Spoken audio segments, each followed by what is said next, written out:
to welcome all of you. And today we are going to take BPAE 144 and Unit 11. BPAE 144, Unit 11 we are going to take. Social policy and that is a general topic. 11ാമത്തെ unit ആണ് BPAE 144. Okay, ഈ unit 11 എന്താണ്? Role of central social welfare board, CSWD. അതായത് central government അവരുടെ welfare board, അതായത് ജനങ്ങൾക്കുള്ള പല പല വെൽഫെയർ ഫെസിലിറ്റീസും നമ്മളെ ഇത് കോർഡിനേറ്റ് ചെയ്യുന്ന ഒരു ബോഡി, ഏജൻസി. വളരെ പ്രധാനപ്പെട്ട ഒരു ഇമ്പോർട്ടൻ്റ് ബോഡിയാണത്. എവല്യൂഷൻ ആൻഡ് സ്ട്രക്ചർ, ഈ ആദ്യം general body and the executive committee, state social welfare board. ഇത് സെൻട്രലിൽ എന്തുണ്ടോ അത് സ്റ്റേറ്റിലുണ്ട്. സെൻട്രൽ ഒരു ബോർഡ് ഉണ്ടെങ്കിൽ അത് സ്റ്റേറ്റിലുണ്ട്. UPSC-ൻ്റെ ഇവിടെ സ്റ്റാഫ് സെലക്ഷൻ ഉണ്ട്, അവിടെ സെൻട്രൽ ഇലക്ട്രിസിറ്റി ബോർഡ് ഉണ്ട്, ഇവിടെ സ്റ്റേറ്റ് ഇലക്ട്രിസിറ്റി ബോർഡ് ഉണ്ട്, അല്ലേ? അങ്ങനെ ഓരോന്നുണ്ട്. ഇവിടെ സെൻട്രൽ എംപ്ലോയ്മെന്റ് എക്സ്ചേഞ്ച് ഉണ്ട്, സ്റ്റേറ്റ് എംപ്ലോയ്മെന്റ് എക്സ്ചേഞ്ച് ഉണ്ട്, അല്ലേ? അതേ പ്രകാരം അപ്പോൾ ഇതിലെ state social welfare board, family counselling വളരെ പ്രധാനപ്പെട്ട ഒരു കാര്യമാണ്. അത് ഞാനത് വരുമ്പോൾ പറയാം. വിചാരിക്കുന്ന മാതിരി അല്ലത്, ഈസി ആയിട്ടുള്ള കാര്യമല്ലത് കേട്ടോ. Family counselling centres, national crutch scheme, അതെന്താണ് അത് പറഞ്ഞു തരാം. ഷോർട്ട് സ്റ്റേ ഹോം, ചുരുക്കത്തിൽ ഇപ്പോൾ സ്ത്രീകളൊക്കെ അല്ലെങ്കിൽ ആരെങ്കിലും ടെമ്പററി ആയിട്ട് പെട്ടെന്ന് താമസിക്കാനോ അല്ലെങ്കിൽ ദൂരേക്ക് വരുമ്പോൾ താമസിക്കാനുള്ള സൗകര്യം. കാരണം അവർക്ക് ഈ പ്രദേശം അറിയില്ല, സ്ഥലങ്ങൾ അറിയാത്തതുണ്ട്. അവരെ അല്ലെങ്കിൽ ചീറ്റ് ചെയ്യുക, ഓരോരുത്തർക്ക് അവിടെ പോവാ ഇവിടെ പോവാ എന്നൊക്കെ പറഞ്ഞിട്ട് പൈസ കൂടുതൽ മേടിച്ചിട്ടൊക്കെ. അപ്പം അതിന് ഗവൺമെന്റിന് പല പല PWD ഇവരൊക്കെ എല്ലാം കോർപ്പറേഷൻ ഇവരൊക്കെ കൂടി ഇവർക്ക് സ്ത്രീകൾക്ക് എസ്പെഷ്യലി സ്ത്രീകൾക്കൊക്കെ രാത്രി താമസിക്കാനൊക്കെ നിയർ ടു റെയിൽവേ സ്റ്റേഷൻ ഇതൊക്കെ ഉണ്ടല്ലോ, അല്ലെങ്കിൽ എയർപോർട്ട് ആയിക്കോട്ടെ, അതെല്ലാം താമസിക്കാനുള്ള സൗകര്യങ്ങളും ചീപ്പ് റേറ്റിൽ കേട്ടോ. സ്റ്റേറ്റ് ഗവൺമെന്റിനും സെൻട്രൽ ഗവൺമെന്റിന് ഈ താമസ സൗകര്യം ചീപ്പ് റേറ്റിൽ, അത് പൈസ പ്രൈവറ്റിന് മാതിരി കൂടുതൽ പാർട്ടി പൈസ ഒന്നും എടുക്കില്ല. അപ്പൊ അതിനെ പറ്റിയിട്ടാണ്, അതാണ് ഇപ്പൊ ഒരു introductory part. Introduction. Now the concept of the social, നമ്മുടെ ഇന്ത്യ വെൽഫെയർ സ്റ്റേറ്റ് ആണെന്ന് പറഞ്ഞല്ലോ. എത്രയോ സോഷ്യൽ വെൽഫെയർ ആക്ടിവിറ്റീസ് ഇന്ത്യയിലുണ്ട്. Is an intended outcome of modern government. നമ്മുടെ ഇവിടെ എല്ലാം എല്ലായിടത്തും ഉണ്ട് സോഷ്യൽ വെൽഫെയർ ആക്ടിവിറ്റി, എല്ലാ സ്ഥലം. പക്ഷേ ഇതിനൊക്കെ കാശ് വേണം, പൈസ വേണം. അവർക്കാണെങ്കിൽ വെൽഫെയർ ചെയ്യാൻ പറ്റും. ഇപ്പം നമ്മൾ സുഡാനിലോ സോമാലിയയിലോ നൈജീരിയയിലോ ചെയ്യണം പറഞ്ഞാൽ അവരിൽ കാശില്ല. അല്ല, ശ്രീലങ്കയിലുണ്ടോ, ബംഗ്ലാദേശിലുണ്ടോ, പിന്നെ ഇവിടെ മ്യാൻമാറുണ്ടോ, അഫ്ഗാനിസ്ഥാനിലുണ്ടോ, പാകിസ്ഥാനിലുണ്ടോ? അപ്പൊ ഇതിന് പൈസ ആവശ്യമാണ്. സോഷ്യൽ വെൽഫെയർ എന്ന് വെച്ചാൽ അവിടെ ഇല്ല എന്നല്ല ഞാൻ പറഞ്ഞതിൻ്റെ അർത്ഥം കേട്ടോ. പക്ഷെ നമ്മുടെ ഇവിടെ by the grace of god and able നമ്മുടെ ലീഡർഷിപ്പ് എന്ന് വെച്ചാൽ not only now, even earlier also, India always it was very strong. നമ്മുടെ ഗവൺമെന്റ് ഒക്കെ ആയിരുന്നു നമ്മുടെ പല സമയത്തും. അത് ബിഗിനിങ് മുതൽക്കേ നമ്മുടെ നല്ല ഗവൺമെന്റ് ആയിരുന്നു, നല്ല നല്ല ലീഡേഴ്സ് ഉണ്ടായിരുന്നു നമുക്ക്, മനസ്സിലായില്ലേ? ഇപ്പോഴും ഉണ്ട്. അപ്പൊ അതേ പ്രകാരം നമ്മൾ ഈ റൂൾ ചെയ്യണമെന്ന് എന്തെന്നറിയോ? ഇപ്പൊ ഈവൻ കോവിഡിന് ശേഷം പോലും മോസ്റ്റ് എക്സ്പാൻഡിങ്, അതായത് നമ്മുടെ എക്കണോമിക്കലി വളരെ വയബിൾ ആയിട്ടുള്ള, വളരെ പ്രോസ്പർ ചെയ്യുന്ന ഒരു ലോകത്തിലെ രാജ്യമായിട്ട് ഇന്ത്യ പരിണമിച്ചിട്ടുണ്ട്. മറ്റുള്ള രാജ്യങ്ങളെ ഈ കോവിഡിലാണ് പോയി ഒരെണ്ണം. പക്ഷെ അവര് വാച്ച് ചെയ്യണ ഇന്ത്യ എന്താണ്, എന്ത് മെക്ബറിസാണ് കാണിച്ചത്. അതായത് യാതൊരു കുഴപ്പമില്ല, ഡെവലപ്മെന്റൽ ആക്ടിവിറ്റീസ് ഒക്കെ എത്രയോ നന്നായിട്ട് നടക്കുന്നു. ഇപ്പോൾ ഇന്നലെ നമ്മുടെ മിസ്റ്റർ മോഡിജി ഇവിടെ കേരളത്തിൽ വന്നപ്പോൾ തന്നെ എത്ര പ്രോജക്റ്റ്, 1000 കണക്കുള്ള പ്രോജക്റ്റാണ് ഇവിടെ ഇനാഗുറേറ്റ് ചെയ്തിരുന്നത്. Even metro, Vande Bharat, Cochin metro പറഞ്ഞാൽ വാട്ടർ മെട്രോ, അതേമാതിരി അനവധി railway expansion programmes, modernisation of railway stations, പിന്നെ electrification of railway line from Palakkad to Palani, അങ്ങനെയുള്ള പല എക്സ്പാൻഷൻ പ്രോഗ്രാം ഇവിടെ മാത്രമല്ല എല്ലായിടത്തും നടക്കുന്നുണ്ട്. വന്ദേ ഭാരത് എക്സ്പ്രസ് എല്ലാ സ്റ്റേറ്റിലും ഉണ്ടല്ലോ. അതേമാതിരി നല്ല നല്ല റോഡ്, വളരെ ബ്യൂട്ടിഫുൾ ആയിട്ടുള്ള റോഡ്, ഹൈവേസ്. ഇപ്പോൾ നമ്മുടെ even Bangalore to Mysore 3 hours പോലും പിടിക്കില്ല. പണ്ട് 4-5 മണിക്കൂർ വ്യത്യാസമാണ്. ഇപ്പൊ 2 മണിക്കൂറിനുള്ളിൽ 3 മണിക്കൂറിനുള്ളിൽ അവിടെ എത്തും. മനസ്സിലായില്ലേ? അപ്പോ ഇതൊക്കെയാണ് പ്രാധാന്യം. നമ്മുടെ ഇൻഫ്രാസ്ട്രക്ചർ ഡെവലപ്പ് ചെയ്താൽ മാത്രമേ വികസിക്കാൻ പറ്റൂ ഒരു രാജ്യം. മനസ്സിലായോ? അപ്പൊ നിങ്ങളൊന്ന് ആലോചിച്ച് നോക്കൂ. പണ്ട് ഈ എയറില് പ്ലെയിനിലൊക്കെ സഞ്ചരിക്കുന്നവരാരായിരുന്നു? അതൊക്കെ പണക്കാരൊക്കെ ആണെന്ന് പറഞ്ഞതാണ് അല്ലേ? പണക്കാരാണ് സഞ്ചരിക്കുക എന്നൊക്കെ അല്ലേ? ഇന്നത്തെ സ്ഥിതി എന്താ? എല്ലാവരും മിക്കവാറും ഇപ്പോൾ സെൻട്രൽ ഗവൺമെൻറ് ആയിക്കോട്ടെ, സ്റ്റേറ്റ് ഗവൺമെൻറ് ആയിക്കോട്ടെ, ഒരു സാലറി ഇതൊക്കെ നോക്കുമ്പോൾ അവരൊക്കെ എലിജിബിൾ ടു ട്രാവൽ. സെക്രട്ടറീസ് ആയിക്കോട്ടെ, മറ്റേ പൊളിറ്റീഷ്യൻസ് ആയിക്കോട്ടെ, MP ആയിക്കോട്ടെ, MLA ആയിക്കോട്ടെ, എല്ലാവർക്കും ഇപ്പോൾ പ്ലെയിനിൽ സ്ഥലമില്ല. ഈവൻ അവര് ഹ്യൂജ് എമൗണ്ടാണ് ചാർജ് ചെയ്യുന്നത്. കാരണം ഫുള്ളി പാക്ഡ്. ഇപ്പോൾ ഗൾഫ് കൺട്രീസിൽ കണ്ടു, ഈവൻ എന്താ പറയണ, ഒരു പ്ലെയിനിലും ടിക്കറ്റ് ഇല്ല. അവര് വളരെയധികമാണ് ചാർജ് ചെയ്തത്, ഇപ്പോൾ ഇൻക്രീസ് ചെയ്തത്. അപ്പോൾ എങ്ങനെയാണ് സഞ്ചരിക്കുന്നത്? അപ്പം ഞാനൊരു ചെറിയ ഉദാഹരണം, ഇന്നത്തെ ഒരു ഉദാഹരണം പറയാം. ഇന്നലത്തെ നമ്മളെ Vande Bharat express from Trivandrum to Kasaragod prime minister inaugurate ചെയ്തു. ജസ്റ്റ് ഞാൻ തന്നെ വിചാരിച്ചു, ആരപ്പത്തിൽ സഞ്ചരിക്കാൻ പോണ 2500 രൂപയാണ് കാസർഗോഡിലേക്ക് എക്സിക്യൂട്ടീവ്. ആടെ എത്ര പണക്കാരായി 2500 ഈ 4 മണിക്കൂർ 5 മണിക്കൂറിനുള്ളിൽ അല്ലെങ്കിൽ 6 മണിക്കൂറിനുള്ളിൽ എത്താൻ വേണ്ടി ഇത്ര കഷ്ടപ്പെട്ടിട്ട് പോകുന്നവരാരാണ് അവിടെ? കാരണം Kasaragod is not a business centre. അത്ര വലിയ കണ്ണൂർ ഓഫ് കോഴ്സ് കുറെ പിന്നെ അതിലും. അപ്പോൾ ആരവിടെ പോകുന്നതെന്ന് ഞാൻ എൻ്റെ മനസ്സിൽ, ഞാൻ ഒരു പക്ഷത്തെ എൻ്റെ തെറ്റിദ്ധാരണയായിരിക്കാം, നോക്കുമ്പോൾ റിസർവേഷൻ സ്റ്റാർട്ട് ചെയ്തിട്ട് വെറും ഏതാനും ഫ്യൂ മണിക്കൂറിനുള്ളിൽ 5 ദിവസത്തെ ഫുള്ളായിട്ട് ബുക്ക് ചെയ്ത് കഴിഞ്ഞു ട്രെയിൻ. ഫ്യൂ അവേഴ്സിൻ്റെ ഉള്ളിൽ തന്നെ 5 ദിവസത്തെ. ഇതിപ്പോൾ മിന്നാത്ത റിപ്പോർട്ടാണ് ഞാൻ പറയുന്നത്. റിസർവേഷൻ ഓപ്പൺ ചെയ്തിട്ട് ഉടനടി ഏതാനും മണിക്കൂറിനുള്ളിൽ 5 ദിവസം ഫുള്ളി ബുക്ക്ഡ്. അങ്ങോട്ടും ഇങ്ങോട്ടും. അതായത് ട്രിവാൻഡ്രം ടു കാസർഗോഡ്, കാസർഗോഡ് ടു ട്രിവാൻഡ്രം വന്ദേ ഭാരത്. ഇന്നത്തെ സ്ഥിതി ഒന്നും എനിക്കറിയില്ല, ഇന്നത്തെ സ്ഥിതി ഒന്നും അറിയില്ല. ഇതാണ് സ്ഥിതി. അപ്പോൾ അപ്പോൾ അത് യഥാർത്ഥ ആളുകൾക്ക് സമയമില്ല. എല്ലാവർക്കും ധൃതിയിൽ പോകണം, അല്ലെങ്കിൽ വേഗത്തിലെത്തണം, നമ്മുടെ കാര്യങ്ങൾ സാധിക്കണം. Time is money. നോക്കൂ, ഇവിടെ ഒരു കാര്യം പറയേണ്ടതിന് മുമ്പേ, പ്രവേശിക്കുന്നതിന് മുമ്പേ, time and tide wait for none. സമയം ആർക്ക് വേണ്ടി കാത്തിരിക്കില്ല. കടലിലെ തിരമാലയും സമയവും കടലിലെ തിരമാലയോട് പറയാൻ പറ്റുമോ വരണ്ട? തിരമാല എവിടെ നിൽക്കുക പറയാൻ പറ്റുമോ? സമയത്തിനോട് 11 മണി 5 മിനിറ്റ് 10 മിനിറ്റ് 15 മിനിറ്റ് അവിടെ നിൽക്കുക പറയാൻ പറ്റുമോ? സമയം പറ്റുമോ? Remember the word which I am going to tell. The time is running backwards, not forward.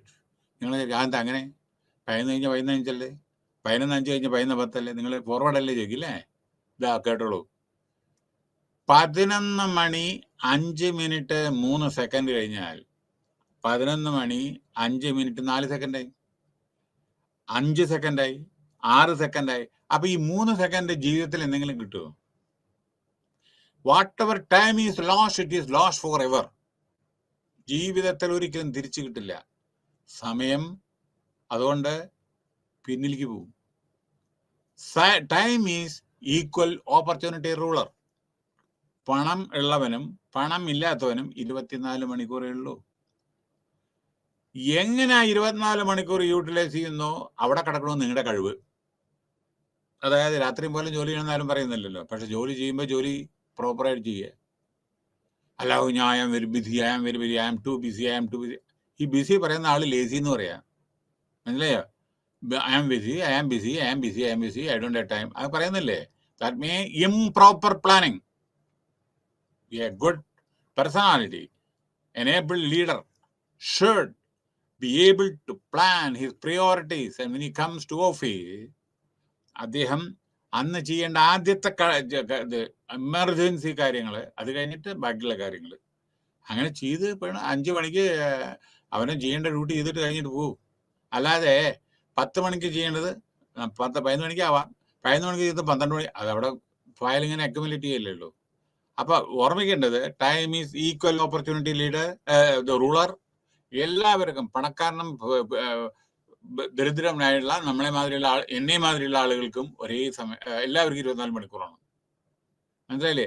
ആ 24 മണിക്കൂർ എങ്ങനെ യൂട്ടിലൈസ് ചെയ്യുന്നു അവിടെയാണ് നിങ്ങളുടെ കഴിവ്. അപ്പൊ ഞാൻ എന്താ പറയുന്നത് വെച്ചാൽ മോഡേൺ ഗവൺമെന്റ് നമ്മളെ വളരെയധികം നമ്മുടെ കമ്മ്യൂണിറ്റിക്ക് വേണ്ടി വെൽഫെയർ ഒക്കെ ചെയ്യുന്ന സമയത്ത് നമ്മുടെ പല ഇതിലും വൾണറബിൾ സെക്ഷൻ പറഞ്ഞാൽ വളരെ ബാക്ക്വേർഡ് ആയിട്ടുള്ള സെക്ഷൻസ് ഒക്കെ ഉണ്ടല്ലോ. ഇത്തരത്തിലുള്ള ബോഡീസ് ഉണ്ടായിട്ടും വൾണറബിൾ ആയിട്ടുള്ള ആളുകളുണ്ട് എപ്പോഴും. അതാണ് ഞാൻ നെല്ലിയും പറഞ്ഞത്. ആൻഡ് അൺഡിസേർവ്ഡ് കമ്മ്യൂണിറ്റി അൺഡിസേർവ്ഡ് അല്ല, അണ്ടർ സെർവ്ഡ് പറഞ്ഞാൽ അവിടെ നിങ്ങളുടെ സഹായം എത്തിയിട്ടില്ല. അതന്നെ ഇപ്പൊ വയനാട് ചില പണ്ട് എങ്ങനെയാണോ അതേമാതിരി ഇപ്പോഴും. റോഡുണ്ടോ? ഇല്ല. രാത്രി ലൈറ്റ് ഉണ്ടോ? ഇല്ല. അനിമൽ ഇറങ്ങുമോ? അന്നും ഇറങ്ങിയാവുന്നു, ഇന്നും ഇറങ്ങുന്നു. അങ്ങനത്തെ ചില സ്ഥിതികൾ ഇടുക്കിയിലും ഒക്കെ ഉണ്ട്. മനസ്സിലായില്ലേ? അപ്പോ വൾണറബിൾ ചില ഇതുണ്ട്, അണ്ടർ സെർവ്ഡ് ചില ഏരിയസ് ഉണ്ട്, കമ്മ്യൂണിറ്റീസ് ഉണ്ട്. അതൊക്കെ നിങ്ങൾക്ക് അറിയാലോ, പറയേണ്ട ആവശ്യമില്ലല്ലോ. Since when I am talking I am not telling or anything. ഞാൻ ജസ്റ്റ് പ്രാക്ടിക്കൽ ആയിട്ടുള്ള നിങ്ങൾക്ക് മനസ്സിലാക്കി തരാൻ വേണ്ടിയിട്ടാണ് ഞാൻ പറയുന്നത്. നമ്മൾ വിചാരിക്കുന്ന മാതിരിയല്ല പലതും. നമുക്ക് എത്രയോ ലോങ് വേ ടു ഗോ. ഇപ്പം തന്നെ രാവിലെ ഞാൻ കണ്ടു 104 105 സ്ഥാനത്തിലാണ് നമ്മുടെ പോവർട്ടി. മറ്റേത് ലോക രാജ്യങ്ങളിൽ നമുക്ക് എങ്ങനെ അഭിമാനത്തോട് പറയാം വി ആർ നമ്പർ 1 എന്ന് പറയാൻ പറ്റും? അപ്പൊ അങ്ങനെയുണ്ട്. ഞാൻ അതുകൊണ്ട് ഇപ്പൊ തെറ്റായിട്ടല്ല പറഞ്ഞ, കാരണം നമ്മുടെ പോപ്പുലേഷൻ കൂടുതലാണ്. പിന്നെ ചൈനയും ഇന്ത്യയും കൂടി തമ്മിലൊരു വ്യത്യാസം ഉണ്ട് കേട്ടോ. ചൈനയുടെ പോപ്പുലേഷൻ ഇങ്ങനെ കൂടുതലാണ് ചില, ഇല്ലെങ്കിൽ ഇപ്പൊ ആദ്യം നമ്പർ 1 നമ്പർ 2 ഇങ്ങനെ കിടക്കുന്നത് ഇന്ത്യയും ചൈനയും. പക്ഷെ ഇന്ത്യയും ചൈനയും തമ്മിൽ വ്യത്യാസം എന്താ അറിയോ? നമ്മുടെ ഇന്ത്യയിൽ എത്രയോ സ്ഥലങ്ങളിൽ ജനവാസം ഇല്ലാത്തതുണ്ട്, പക്ഷെ ചൈനയിൽ അതില്ല. എല്ലായിടത്തും ഉണ്ട് ജനം. അപ്പൊ നമ്മുടെ ജനവാസം കൂടിയത് നമുക്ക് സ്ഥലം ഇല്ലെങ്കിൽ അങ്ങോട്ട് പോവാം, അതെങ്കിലും ഉണ്ട് ഒരു സമാധാനം. ചിലയിടത്ത് ജനവാസം കൂടുതലില്ല നമ്മുടെ ഇന്ത്യയിലെ പല സ്ഥലത്തും. അപ്പൊ കൂടുതൽ പോപ്പുലേഷൻ അങ്ങോട്ട് പോവാം. മനസ്സിലായില്ലേ? അപ്പൊ അങ്ങനെയൊക്കെ ഉണ്ട്. പക്ഷെ ചില രാജ്യങ്ങളിൽ പറ്റില്ല. വളരെ ചെറിയ രാജ്യങ്ങളൊക്കെ ഉണ്ട് ചിലത്. അവിടെ എവിടേക്ക് പോണ്? പിന്നെ since they do not have access to quality service, ചിലർ ഞാൻ പറയുന്നത് ബാക്ക്വേർഡ്. ഇതിന്റെ സാമ്പത്തികമായി ബാക്ക്വേർഡ് എന്ന് വെച്ചാൽ ഉപയോഗിക്കുന്ന വാക്കുകൾ ശ്രദ്ധിക്കണം കേട്ടോ. അവര് മോശക്കാരെന്നല്ല എൻ്റെ അർത്ഥം. സാമ്പത്തികമായി പിന്നിൽ നിൽക്കുന്നവർ എന്ന് മാത്രം.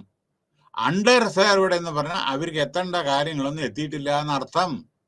Since they do not have access to quality service, അവർക്ക് ക്വാളിറ്റി സർവീസ് ഇല്ല. സച്ച് ആസ് ഷെൽട്ടർ, വീടില്ല, ഹെൽത്ത് കെയർ, ആരോഗ്യം ഇല്ല. എല്ലായിടത്തും പ്രൈമറി ഹെൽത്ത് സെന്റർ പോയി ഒരു മഞ്ഞ നിറത്തിൽ കുറച്ച് വെള്ളം കുപ്പിയിൽ, നീല നിറത്തിൽ വയലറ്റ് കളറിൽ ആ കുപ്പിയിലത്തെ വെള്ളം, എല്ലാ സൂക്കറിനും ഇതാ ഈ വെള്ളം കുടിച്ചാൽ മാറും, അങ്ങോട്ട് മാറും. ഇതങ്ങോട്ട് മരുന്ന് കഴിച്ചാൽ മാറും. യഥാർത്ഥത്തിൽ മരുന്ന് ഇല്ല, ഇഞ്ചക്ഷൻ ചെയ്യാനില്ല, പേപ്പട്ടി കടിച്ചാലില്ല, പട്ടി കടിച്ചാലില്ല, പൂച്ച കടിച്ചാലില്ല മരുന്ന്. അങ്ങനെയൊക്കെ പല ഇതുണ്ട്. പക്ഷെ എല്ലായിടത്തും എത്തണം, കാരണം പൂച്ച എല്ലായിടത്തും കടിക്കല്ലോ, എല്ലായിടത്തും ഉണ്ടല്ലോ. നിങ്ങൾ വിചാരിക്കുന്നത് വളർത്തു പൂച്ച. ഉദാഹരണം ഞാൻ പറയാം, ഒരു ചെറിയ ഇൻസിഡന്റ്. ഒരു ദിവസം എനിക്ക് ടെലിഫോൺ കോൾ വന്നു, 2-2 3 ആഴ്ച മുമ്പ് ഒരു ടെലിഫോൺ കോൾ വന്നു. ഞാൻ പറയുന്നത് എന്താണ്, ഹെൽത്ത് കെയറിന്റെ കാര്യമാണ് ഞാൻ പറയുന്നത്. എൻ്റെ ഒരു ബ്രദറിലോ കേട്ടോ, ഞാൻ അറിയാൻ വേണ്ടി പറയണം നിങ്ങൾക്ക്. അയാള് രാത്രി 11 മണിക്ക് 12 മണിക്കോ അവിടെ വളർത്തുന്ന ഒരു പൂച്ചയാണ് വീട്ടിലെ. ഒരു ഇതുമില്ല, വളരെ നല്ല ഒരു സ്വഭാവമുള്ള ഒരു പൂച്ചയാണ്. പക്ഷേ ഇയാള് രാത്രി എന്തോ ഒരു ശബ്ദം കേട്ടിട്ട് എഴുന്നേറ്റ് ചവിട്ടി ചെയ്ത് പൂച്ചയുടെ വയറ്റത്താണ്.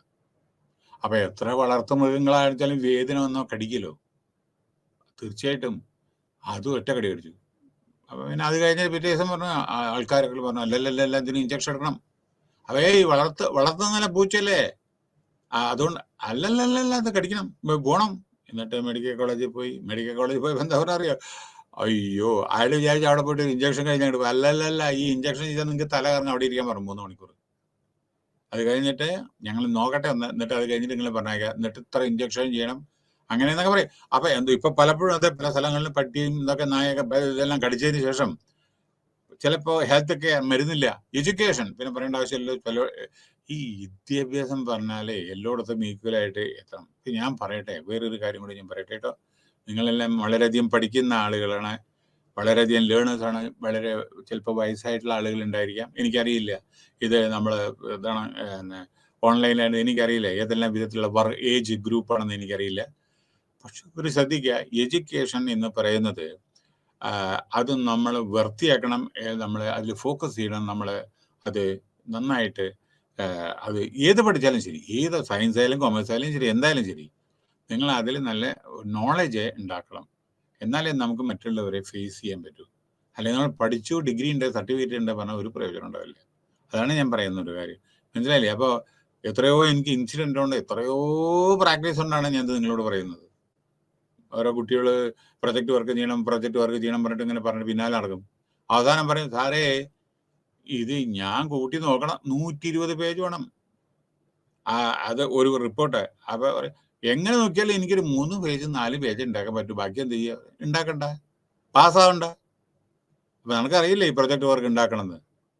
അപ്പൊ നിങ്ങൾക്ക് ഇത് ഉണ്ടാക്കാൻ അതും ലോണാ കേട്ടോ. നിങ്ങൾക്ക് പ്രാക്ടീസിങ് അഡ്വക്കേറ്റ് ആണ്. ഇതിന് നിങ്ങളുടെ സബ്ജക്റ്റിന് നിങ്ങൾക്ക് 4 പേജ് 8 പേജിൽ 4 പേജ് പോലും ഉണ്ടാക്കാൻ സാധിക്കില്ല എന്നുണ്ടെങ്കിൽ ഉണ്ടാക്കണ്ട, പാസ്സാവണ്ട. ഞാൻ പറഞ്ഞു, കൃത്യം സ്ട്രെയിറ്റ് അവേ പറഞ്ഞു, യു ആർ നോട്ട് ഡിസർവിങ്. കാരണം അവരുടെ ഏറ്റവും റൈറ്റ് ടു ഇൻഫർമേഷൻ ലോണ് അവർ ഹാൻഡിൽ ചെയ്യുന്നതാണ്. അതിനെപ്പറ്റി നിങ്ങൾക്ക് ഒരു 8 പേജ് എഴുതാൻ പറ്റില്ല എന്നുണ്ടെങ്കിൽ then you are not fit to become a lawyer. ഞാൻ സ്ട്രെയിറ്റ് അവേ ഞാൻ പറഞ്ഞല്ലേ ഒരു കുട്ടിയോട്. ഞാൻ പറഞ്ഞു, I am sorry to tell this. കാരണം പിന്നെ എങ്ങനെ നിങ്ങൾ 120 പേജ് പിന്നെ പ്രൊജക്ട് റിപ്പോർട്ട് എങ്ങനെ ഉണ്ടാക്കണം? 4 പേജ് എഴുതാൻ ഇല്ലെങ്കിൽ പിന്നെ 120 പേജ് എനിക്കുണ്ട്. അപ്പൊ വിദ്യാഭ്യാസം സർട്ടിഫിക്കറ്റ് മാത്രം പോരാ, അതിന്റെ ക്വാളിറ്റി നമ്മൾ കാണിക്കണം. അതാണ് സ്കിൽഡ് മാൻ പവർ. പിന്നെ വേറൊരു കാര്യം, മൾട്ടി സ്കില്ലാണ് ഇപ്പോൾ വേണ്ടത്.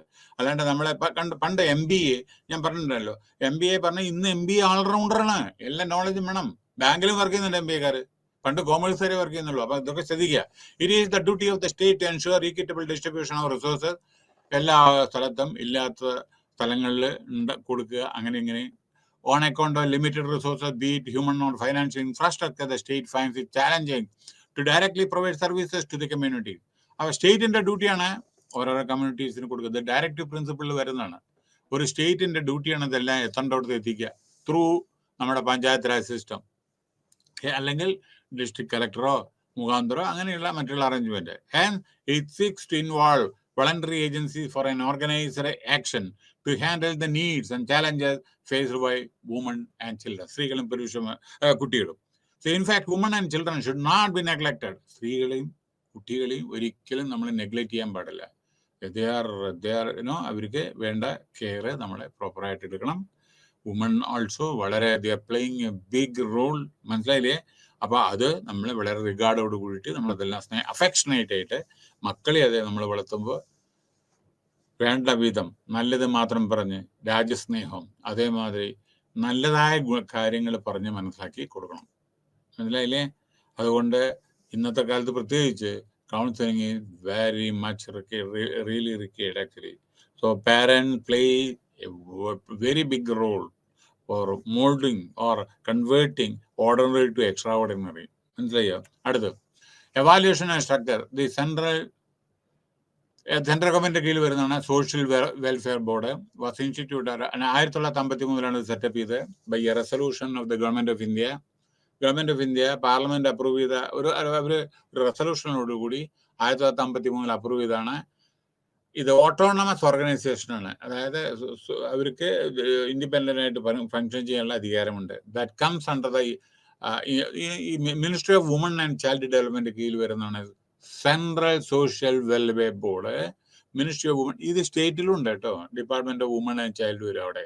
മിനിസ്ട്രി പറഞ്ഞാൽ സെൻട്രലാണ്.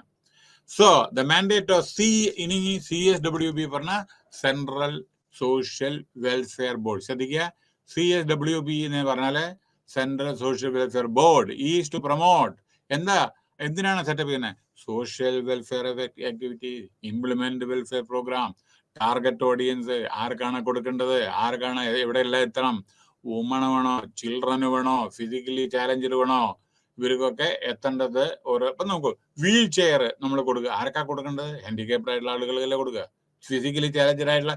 അപ്പൊ ടാർഗറ്റ് ഗ്രൂപ്പ് അവരാണല്ലോ. So while executing the responsibly, CSWH intends to bridge the existing gap between the government and voluntary sector and strengthen connection with the people. So keeping in view of the significance of social welfare scheme in 1954, state ഇത് 53 central government 54 അത് പ്രകാരം state government രൂപീകരിച്ചു SSWB, state government. C പറഞ്ഞ central government, S പറഞ്ഞ state government. സ്റ്റേറ്റിന്റെ social welfare board SSWB, C പറഞ്ഞ central. Okay, അപ്പോൾ 1954 അടുത്ത് the main objective of state. Okay, SSWB ഞാൻ എന്താണെന്ന് പറഞ്ഞു. അവരുടെ ഡ്യൂട്ടി എന്താ വെച്ചാൽ coordinate welfare and development activities of the state department. സ്റ്റേറ്റിലുള്ള കാര്യങ്ങൾ നോക്കാനാണ് അവരുടെ. സെൻട്രലിന്റെ കാര്യം നോക്കാനാണ് CSWB. അവര് വളണ്ടറി വെൽഫെയർ, അത് സ്വയംസോ രജിസ്റ്റർ. ഇത് രജിസ്റ്റേർഡ് ഓർഗനൈസേഷൻ ആണ്. ഇന്ത്യൻ കമ്പനീസ് ആക്ടിലെ 1956 ഇത് രജിസ്റ്റർ ചെയ്ത ഓർഗനൈസേഷൻസ് ആണ് അതൊക്കെ. So central social welfare board has implemented several development project. അനവധി പ്രോജക്റ്റ് ഇംപ്ലിമെന്റ് ചെയ്തിട്ടുണ്ട്. Scheme such as grand in aid, ആവശ്യമുള്ളവർക്ക് സഹായധനങ്ങൾ. നോക്കൂ, സ്കോളർഷിപ്പ്, പഠിക്കാൻ കാശില്ലാത്ത തല, നമ്മൾ ബ്രെയിൻ, ഇതിനൊക്കെ ഇല്ലേ, അതിനുള്ള എയ്ഡ്സ്, വെൽഫെയർ എക്സ്റ്റൻഷൻ പ്രോജക്റ്റ്, മഹിളാ മണ്ഡൽസ്, സ്ത്രീകളുടെ സോഷ്യോ എക്കണോമിക് പ്രോഗ്രാം, സാമ്പത്തിക സ്ഥിതി, ഡയറി സ്കീം, അഗ്രികൾച്ചർ, കൃഷി, ഇത് നമ്മുടെ animal husbandry, condensed course of education programme, adolescent, അതായത് കുട്ടികൾക്കും വലിയവർക്കും മുതിർന്നവർക്കുള്ളത് ട്രെയിനിങ് പ്രോഗ്രാം, പിന്നെ അവയർനെസ് ജനറേഷൻ, എല്ലാം ബോധവൽക്കരണം, നാഷണൽ ക്രച്ച്. നോക്കൂ, ഇതെന്താണ്, നിയമപ്രകാരം 30 സ്ത്രീകളെ ഒരു ഓർഗനൈസേഷൻ ഉണ്ടെങ്കിൽ അവർക്ക് അവരുടെ കുട്ടികൾക്ക് ഒരു ക്രച്ച് നമ്മൾ ഫെസിലിറ്റീസ് കൊടുക്കണം. അടുത്ത അത് എംപ്ലോയറുടെ ഡ്യൂട്ടിയാണ്. ഈ 30 സ്ത്രീകൾ ഉണ്ടെച്ചാൽ അവരുടെ കുട്ടികളെ നോക്കാനും അതിനൊരു ആയ അല്ലെങ്കിൽ ഒരു സെർവൻ്റ് എന്തെങ്കിലും പറയുക, അതും അതേമാതിരി ബിസ്ക്കറ്റ്, മിൽക്ക്, ഇതൊക്കെ അത് കൊടുക്കണം. എംപ്ലോയർ പ്രൊവൈഡ് ചെയ്യണം. കാരണം സ്ത്രീകൾ ഇപ്പം IT-ലൊക്കെ ഉണ്ടത് കേട്ടോ. എന്താ കാരണം എന്ന് വെച്ചാൽ, അല്ലെങ്കിൽ ഈ കുട്ടിയെ വീട്ടിൽ വെച്ച് വന്നിട്ടുണ്ടെങ്കിൽ ഇവർക്ക് ജോലി ചെയ്യാനുള്ള അതിനാവും. കൊച്ചു കുട്ടിയെ സ്കൂളിൽ വീട്ടിൽ വെച്ചിട്ട് വന്നു വിചാരിക്കുക, ആ കുട്ടി പാല് കുടിക്കുക, നടക്കുന്നുണ്ടോ, വീഴുന്നുണ്ടോ, അതോ വല്ല കരയുന്നുണ്ടോ, അപ്പം മാനസിക വിഷമങ്ങൾ സ്ത്രീകൾക്ക് ജോലി ചെയ്യാൻ ഫുള്ളായി ഇതായിട്ട് പറ്റില്ല, കോൺസെൻട്രേറ്റ് ചെയ്യാൻ പറ്റില്ല. അപ്പം അതിന് വേണ്ടിയിട്ടാണ് ഈ ക്രച്ച് അടുത്ത് തന്നെ ഫാക്ടറിയുടെ അടുത്ത് സ്ഥാപിക്കുന്നു. മാത്രമല്ല രാവിലെ ഒരു അരമണിക്കൂറും വൈകുന്നേരം അരമണിക്കൂറും അവിടെ പോയിട്ട് കുട്ടിയോട് നമുക്ക് അമ്മയ്ക്ക് പോയിട്ട് ഇരിക്കാം, അതിനുള്ള അനുവാദമുണ്ട്. പിന്നെ ഷോർട്ട് സ്റ്റേ ഹോം ഞാൻ പറഞ്ഞു. ഇൻറ്റിഗ്രേറ്റഡ് സ്കീം ഫോർ വുമൺ സ്ത്രീകളുടെ എംപവർമെൻറ്റ്. സ്ത്രീകൾ ഫോർ നോർത്ത് ഈസ്റ്റേൺ സ്റ്റേറ്റ്, അവിടെ വളരെയധികം പിന്നോക്കമായിരുന്നു. അവിടെ നോർത്ത് ഈസ്റ്റേൺ ഇപ്പോൾ കുറേ പുരോഗതി വന്നിട്ടുണ്ട്. Innovative project, family counselling centre. നോക്കൂ, ഈ ഫാമിലിയിൽ അനവധി പ്രശ്നങ്ങളുണ്ട്. മദ്യപിച്ചിട്ടുണ്ട്, മദ്യപാനമുണ്ട്. അത് വിചാരിക്കുന്നത് ആണുങ്ങൾക്ക് മാത്രമാണെന്ന്, പെണ്ണുങ്ങൾക്കും ഉണ്ട് ചില സ്ഥലങ്ങളിൽ. അപ്പോൾ അവിടെ കൗൺസിലിംഗ് സെൻറ്റർ പാടില്ല. അതേമാതിരി പിന്നെ എല്ലാം പുരുഷന്മാരുടെ കുറ്റമല്ല, ചിലപ്പോൾ സ്ത്രീകളും അതേ ചില സമയത്ത് പറഞ്ഞത് കേൾക്കില്ല. അങ്ങനെയൊക്കെയുള്ള പല പ്രശ്നങ്ങളുണ്ട്. അങ്ങോട്ടും ഇങ്ങോട്ടും ഈഗോ, ഇതൊക്കെ ഉണ്ട്. ഇതൊക്കെ കൗൺസിൽ ചെയ്തിട്ട് ഫാമിലിയെ നല്ല വിധത്തിൽ കൊണ്ടുവരാനുള്ളതാണ് ഈ കൗൺസിലിംഗ് സെൻറ്റർ. അത് ക്വാളിഫൈഡ് ആളുകൾക്ക് ഇതൊക്കെ പറ്റൂ, ട്രെയിൻഡ് ആളുകൾക്ക്. അപ്പം അവരെ നല്ല ഇതിലേക്ക് നമ്മൾ കൊണ്ടുവരിക. തന്നെ പ്രോഗ്രാം ഒക്കെ അങ്ങനെയുള്ള programme. One of its flagship programme in the family counselling centre. അതായത് വേറെ ഒന്ന്, ഇപ്പോൾ ഇന്നത്തെ കാലത്ത് ഒരു ഫാഷനായിട്ടുള്ള കല്യാണം കഴിക്കുക, കുറച്ച് മാസങ്ങൾ കഴിഞ്ഞാൽ ഡൈവേഴ്സ് ചെയ്യുക, അല്ലേ? അത് it has become a really fashion. That is not good for the society. എവിടെ പോകും നിങ്ങൾ? ഇത് അല്ല, ഒരു മിനിറ്റ്, ഈ കാര്യം ഇങ്ങനെയാണെന്ന് വെച്ചാൽ ഈ മാരേജ് എന്നുള്ളതിൻ്റെ അതിൻ്റെ വാല്യൂ സിസ്റ്റം എന്താണ്? 3 മാസത്തിന് കൊണ്ട് എന്താ അമേരിക്കയിലുള്ള അതേമാതിരി കോൺട്രാക്ച്വൽ ഇതാണോ അത്? അതായത് 4 മാസം 4 കൊല്ലം കഴിഞ്ഞ് വരെ ഭാര്യ, അങ്ങനെയുണ്ട് അവിടെ കോൺട്രാക്ട് ബേസ്. അതായത് അവരുടെ എഗ്രിമെൻ്റ് ഉണ്ട് അങ്ങനെ. പക്ഷേ India has got it's on culture. നമ്മുടെ സൊസൈറ്റിയിലെ വാല്യൂ സിസ്റ്റം ഉണ്ട്. ഞാൻ അപ്പം മറ്റുള്ളവരെ കുറ്റം അല്ലെങ്കിൽ നമ്മുടെ ഇതിനെ പറ്റിയിട്ടല്ല പറയുന്നത്. അപ്പോൾ ഇത് ഇത്തരത്തിലുള്ളത് നമ്മൾ പ്രോത്സാഹിപ്പിക്കാൻ പറ്റില്ല. അതായത് മാരേജ് എന്ന് പറഞ്ഞാൽ ലൈഫ് ലോങ് പ്രോസസ്സാണ്. അതിൽ give and take, understanding, maturity, tolerance, ഇതെല്ലാം അധികാരമാണ്. ഇതാണ്. അതല്ലാതെ കൊച്ചു പിണക്കങ്ങൾക്ക് നമ്മൾ ഡൈവേഴ്സ് ചെയ്യുക, അതൊക്കെ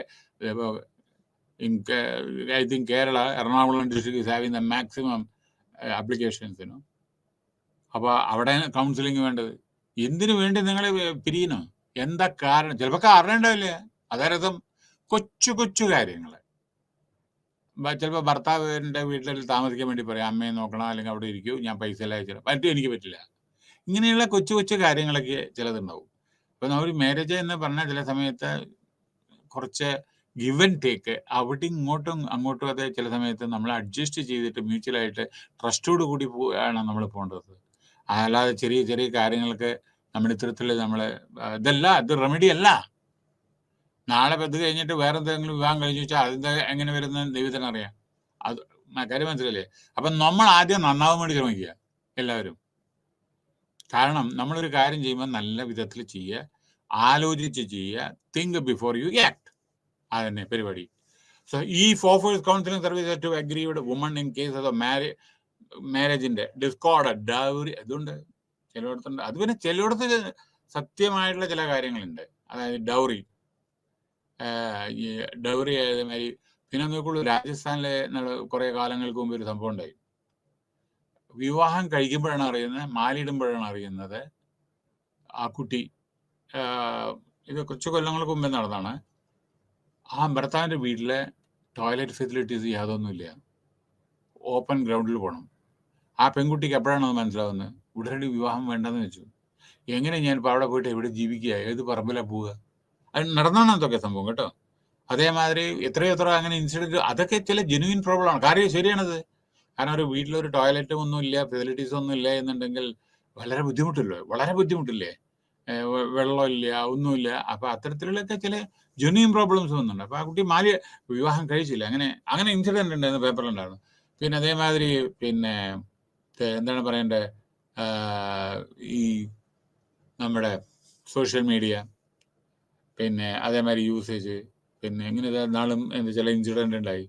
വിവാഹത്തിന് മുമ്പേണ് ആ ഭാര്യയ്ക്ക് മനസ്സിലാവുന്ന ഉടനടി നോ നോ നോ ഡൗറി ചോദിച്ചിട്ടുണ്ടെങ്കിൽ അങ്ങനത്തെ ഉള്ള ആൾ വേണ്ട ഡൗറി. കാരണം എന്താ, പണത്തിന് മാത്രം കൊതിച്ചിട്ട് വരുന്നവരും അങ്ങനെയൊക്കെ ഉണ്ട്. അപ്പം ചില ജെന്യൂൻ കേസുകളുണ്ട് ഈ വിവാഹമോചനം.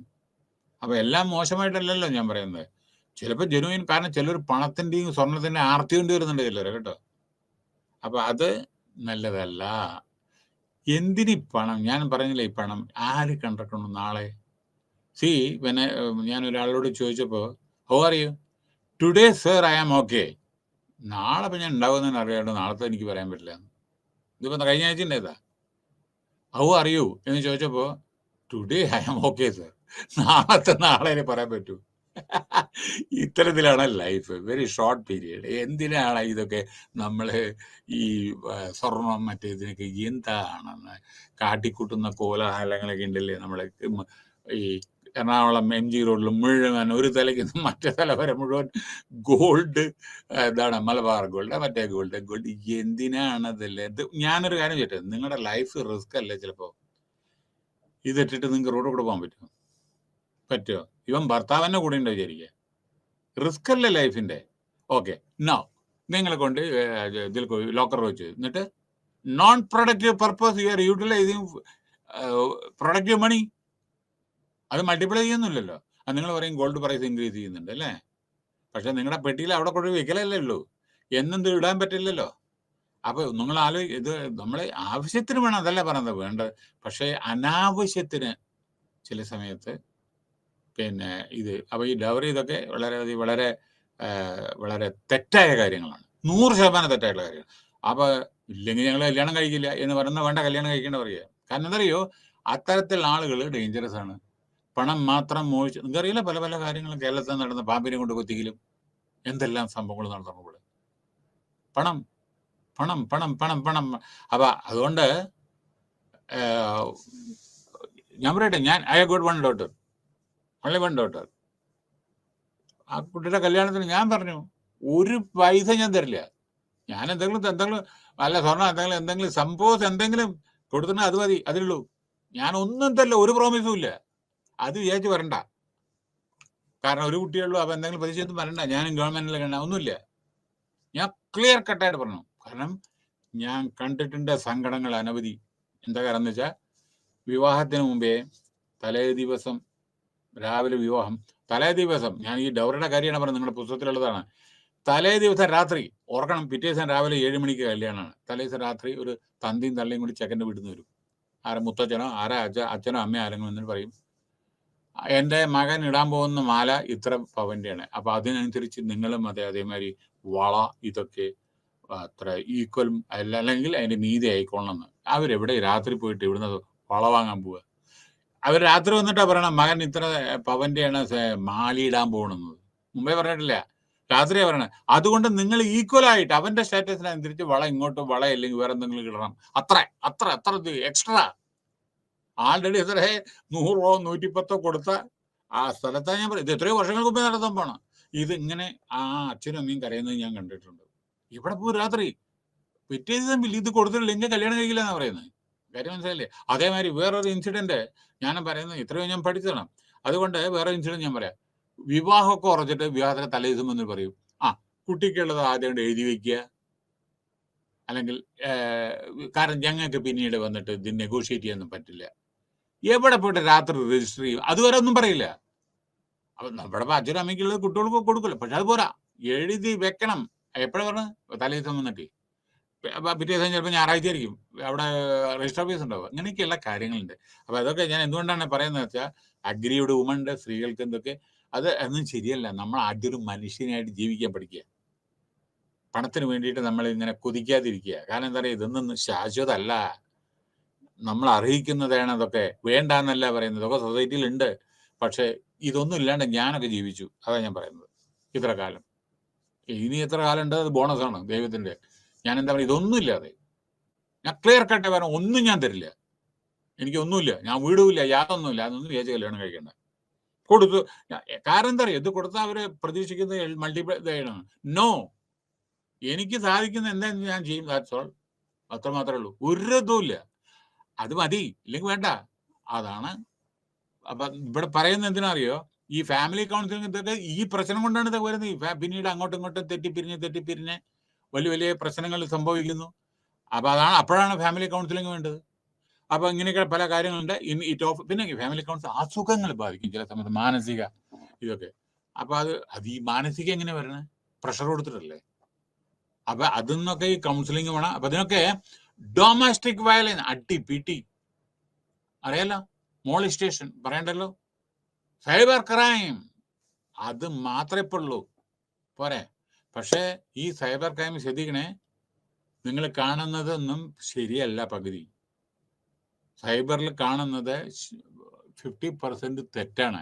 അവർ പലതും കൂട്ടിച്ചേർത്തിട്ട് ഇങ്ങനെയൊക്കെയാണ് കാണിക്കുന്നത്. അതുകൊണ്ട് പകുതി പോലും വിശ്വസിക്കരുത് കേട്ടോ.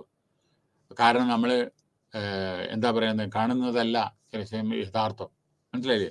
പിന്നെ ഫാമിലി മൽ അഡ്ജസ്റ്റ്മെന്റ്, പുരുഷനും സ്ത്രീയും തമ്മിലുള്ള, അതായത് ഈഗോ പ്രോബ്ലം, അഡ്ജസ്റ്റ് ചെയ്യാൻ തയ്യാറില്ലായ്മ, ഡൊമസ്റ്റിക് വയലൻസ്, അതെല്ലാം പറഞ്ഞു, മോളിസ്റ്റേഷൻ, സൈബർ ക്രൈം, ഇതൊക്കെ. അപ്പൊ ഈ ഫാമിലി കൗൺസിലിംഗ് ഇതിനെല്ലാം വേണം. പിന്നെ ജനറൽ ബോഡി. അപ്പൊ ഈ സെൻട്രൽ വെൽഫെയർ ബോർഡിലെ ഒരു എക്സിക്യൂട്ടീവ് ഉണ്ട്, എക്സിക്യൂട്ടീവ് ബോർഡ്, ജനറൽ ബോഡി ഉണ്ട്. അപ്പൊ അതിൽ എന്താണെന്ന് വെച്ചാൽ ചെയർപേഴ്സൺസ് ഉണ്ട്, ചെയർപേഴ്സൺ. പിന്നെ സ്റ്റേറ്റിലത്തെ ഈ ബോർഡ്, നമ്മുടെ സെൻട്രൽ ബോർഡിൽ എങ്ങനെയാണെന്ന് വെച്ചാൽ, സ്റ്റേറ്റിലത്തെ ഈ ബോർഡിന്റെ ചെയർമാൻ ഒക്കെ ഇതിൽ മെമ്പറാണ്. അതാ chairperson of the respective state. നമ്മുടെ 28 സ്റ്റേറ്റിലും 9 യൂണിയൻ ടെറിട്ടറി, ഇപ്പൊ ഇത് മാറും, 9 യൂണിയൻ ടെറിട്ടറി ആളുകള്, 7 അപ്പോ യൂണിയൻ ടെറിട്ടറി ആളുകളുണ്ടാവും അവിടുത്തെ SSWBയിലത്തെ. അതായത് സ്റ്റേറ്റ് സോഷ്യൽ വെൽഫെയർ ബോർഡിന്റെയും സെൻട്രൽ വെൽഫെയർ ബോർഡിന്റെ ചെയർമാനോ, ഇവിടുത്തെ ചെയർമാൻ, സ്റ്റേറ്റിന്റെ ചെയർമാൻ, എല്ലാ മെമ്പേഴ്സാണ് ഇതില്. പിന്നെ ഇതിന് പുറമെ ഒരു 6 ആള് വളരെ eminent personalities, medicine, law, nutrition, social work, education, social development, അങ്ങനത്തെ ഏരിയയിൽ നിന്ന് വളരെ പ്രസിദ്ധരായ അതായത് വളരെ നല്ല പരിജ്ഞാനമുള്ള ആളുകളെ ഇതിലേക്ക് വേണ്ടിയിട്ട് നോമിനേറ്റ് ചെയ്യുന്നു. ഇത് വുമൺ ആൻഡ് ചൈൽഡ് ഡെവലപ്മെന്റ് കീഴിൽ വരുന്നതാണ്. ഇത് പക്ഷേ ഇതൊന്നും വാസ്തവമല്ല. ഇതൊക്കെ മാറി മറിഞ്ഞ് അങ്ങോട്ടും ഇങ്ങോട്ടും മിനിസ്ട്രിയിൽ ഒന്ന് ആ ഡിപ്പാർട്ട്മെന്റ്, ഈ ഡിപ്പാർട്ട്മെന്റ്, ആ മിനിസ്ട്രി, ഓരോരോ മന്ത്രിസഭ വരുമ്പോഴേക്കും അങ്ങോട്ടും മാറ്റും, കുറേ ഇങ്ങോട്ട് മാറ്റും. നിതി ആയോഗ്, പ്ലാനിംഗ് കമ്മീഷൻ, ഇങ്ങനെയൊക്കെ ഉണ്ട് ചിലത്. ഏതായാലും നിങ്ങൾ ഓർക്കുക, ministry of woman and child development, ഓരോരോ മന്ത്രിസഭ വരുമ്പോൾ അങ്ങോട്ട് കുറെ എണ്ണം. അത് കഴിഞ്ഞാൽ ഞാൻ ഇന്നലെ പറഞ്ഞല്ലോ, അത് കുറച്ച് ഇങ്ങോട്ട് ഉണ്ട് ചിലത്. അപ്പൊ it also include 2 members from Lok Sabha, 2 ലോകസഭയിലത്തെ മെമ്പേഴ്സും 1 member from Rajya Sabha, executive director, central service, central social welfare board. അപ്പൊ അതിനെ പറ്റിയിട്ടുള്ള സ്ട്രക്ചറാണ് ഇത് പറയുന്നത്. ഓക്കെ, അത് ജസ്റ്റ് വായിക്കും. Central government from time to time may appoint chairperson. പറഞ്ഞല്ലോ, ചെയർപേഴ്സൺ വളരെ നോളജബിൾ പേഴ്സൺ ആയിരിക്കും. കാരണം വളരെ പ്രൂവൺ എബിലിറ്റി വേണം. ഈ സെൻട്രൽ ഗവൺമെന്റിന്റെ ഓരോരോ ടോപ്പിൽ ഇരിക്കുന്ന ആളുകൾ വളരെ കഴിവുള്ള ആളുകളായിരിക്കണം. ഇവിടെ ഞാൻ പറയണ്ട, ഒരു മിനിറ്റ് ഇവിടെ പറയണ്ട, സെൻട്രൽ ഗവൺമെന്റിന് എനിക്ക് പറയാൻ പറ്റും, ടോപ്പ് ലെവലിൽ ഇരിക്കുന്ന ആളുകൾക്ക് പ്രൂവൺ എബിലിറ്റി ഉണ്ട്. പക്ഷെ സ്റ്റേറ്റ് ഗവൺമെന്റിൽ ഉണ്ടെന്ന് ദൈവത്തിന് മാത്രമേ അറിയൂ. കാരണം ഇപ്പൊ രാഷ്ട്രീയ പ്രവർത്തകരായിരിക്കും ചിലപ്പോ. കാര്യം മനസ്സിലായില്ലേ? ഉണ്ട്, ഞാൻ പറയാൻ ഉദ്ദേശിക്കുന്നില്ല. കാരണം എന്താ വെച്ചാൽ ഇപ്പൊ ഇവിടെ കാണാൻ പല സോഷ്യൽ യങ് ഇതിന്റെ യുവജന കമ്മീഷൻ, മറ്റേ കമ്മീഷൻ, ABCD അറിയാത്ത ആളുകളുണ്ട് ചിലര്. അതേമാതിരി ഇതുണ്ട്. അതല്ല സെൻട്രൽ ഗവൺമെന്റിന്റെ. അത് അവര് പ്രൂവൺ എബിലിറ്റി, നല്ല അഡ്മിനിസ്ട്രേറ്റീവ് പവർ ഉള്ളവരായിരിക്കണം. അല്ലാണ്ട് രാഷ്ട്രീയപരമായിട്ട് രാഷ്ട്രീയം ഉണ്ടായിക്കോട്ടെ, അത് എല്ലാവർക്കും രാഷ്ട്രീയം ഉണ്ടാവും, അതിനെ പറ്റിയുള്ള ഞാൻ പറയുന്നത്. പക്ഷേ നമ്മൾ ചെയ്യുന്ന ഫംഗ്ഷനിലെ രാഷ്ട്രീയം കാണരുത്. അതന്നെ. In this regard N eminent social worker, administrative reform കണ്ടോ. ഇപ്പൊ ഞാനൊരു ഉദാഹരണം പറയട്ടെ. റീസെന്റ് ആയിട്ട്, ബാക്കിയൊക്കെ നിങ്ങൾ വായിക്കൂ. റീസെന്റ് ആയിട്ട് എന്താ സുപ്രീം കോടതി ജഡ്ജ്മെന്റ് ഉണ്ടായത് അറിയാമോ? നമ്മുടെ പ്രൈം മിനിസ്റ്ററെ ഇലക്ഷൻ കമ്മീഷണർ അപ്പോയിന്റ് ചെയ്തു, ചീഫ് ഇലക്ഷൻ കമ്മീഷണർ. എക്സ്പ്ലനേഷൻ ചോദിച്ചിരുന്നു നമ്മുടെ ചീഫ് ജസ്റ്റിസ്.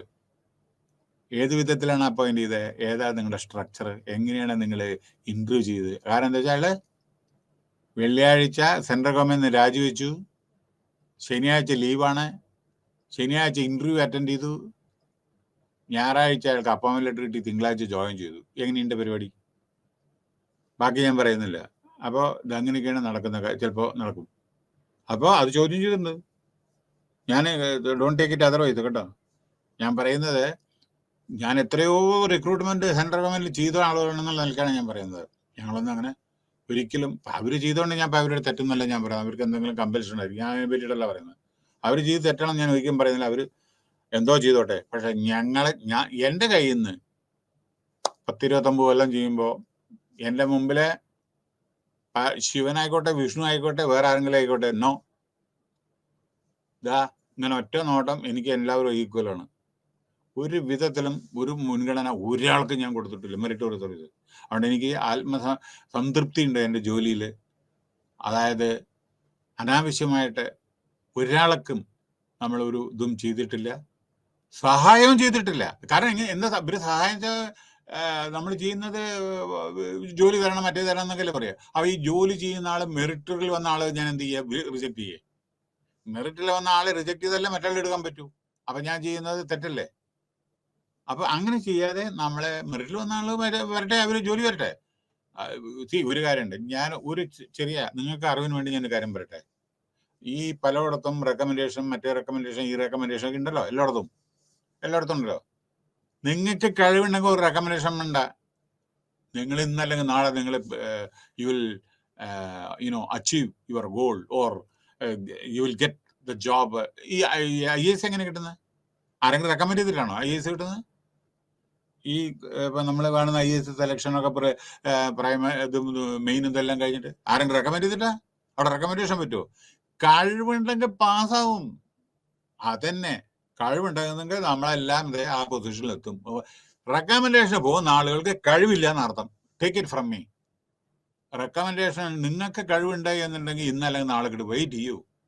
പക്ഷെ റെക്കമെൻഡേഷൻ കൂടി പോകുമ്പോൾ നിങ്ങൾ പിന്നെ ഒരു ജോലി ചെയ്യില്ല, യാതൊന്നും ചെയ്യില്ല, കമ്പനിയോട് ലോയൽറ്റി ഉണ്ടാവില്ല, ഡെഡിക്കേഷൻ ഉണ്ടാവില്ല. ഞാൻ ഈ ഇന്നാളുടെ ഞാൻ പറഞ്ഞത് ഞാൻ സംഭവിച്ചാണ് ഞാൻ പറയുന്നത്. മലയാളിയിലെ ഒരു ചീഫ് സെക്രട്ടറി ഉണ്ടായിരുന്നു, പേര് പറയാൻ നിങ്ങളൊക്കെ അറിയും. 20 ബോർഡിന്റെ ചെയർമാൻ ആയിരുന്ന ആള്, ഈ 20 ഇതിന്റെ പബ്ലിക് സെക്ടർ അണ്ടർടേക്കിങ്ങിന്റെ. അതിന്റെ പറഞ്ഞ സൂപ്പർ പവർ ചീഫ് സെക്രട്ടറി എന്ത് ചെയ്തു? ഒരാള് ജസ്റ്റ് ഒരു പയ്യനെ ഏതോ ട്രാക്ടർ കമ്പനിയിൽ, പേര് ഞാൻ പറയുന്നില്ല, പേര് പറയാൻ നിങ്ങൾക്കൊക്കെ അറിയും.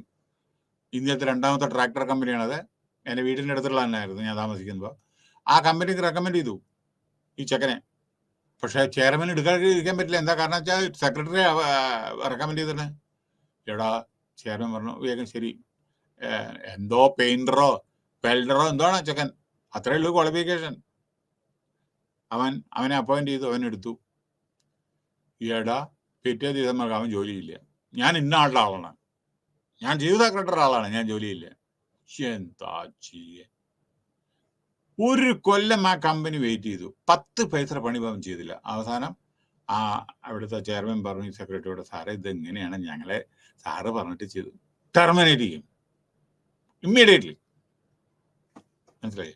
അപ്പോൾ ഈ റെക്കമെൻഡേഷനും വന്നാൽ ഇങ്ങനെയൊക്കെ കുഴപ്പമുണ്ട്, നിങ്ങൾ മെറിറ്റിൽ വന്നിട്ട് ഇങ്ങനെയൊന്നും ഉണ്ടാവില്ല. അതാ പറഞ്ഞത്. എനിവേ, അതിൻ്റെ അർത്ഥം റെക്കമെൻഡേഷനിൽ വന്നവരെല്ലാം മോശം എന്നല്ല കേട്ടോ ഞാൻ പറഞ്ഞത്. അങ്ങനെയല്ല പറഞ്ഞത്. നിങ്ങൾക്ക് കഴിവുണ്ടെങ്കിൽ ഇന്നല്ലെങ്കിൽ നാളെ വരും. ഇപ്പോൾ നിങ്ങൾ പേടിക്കണ്ട.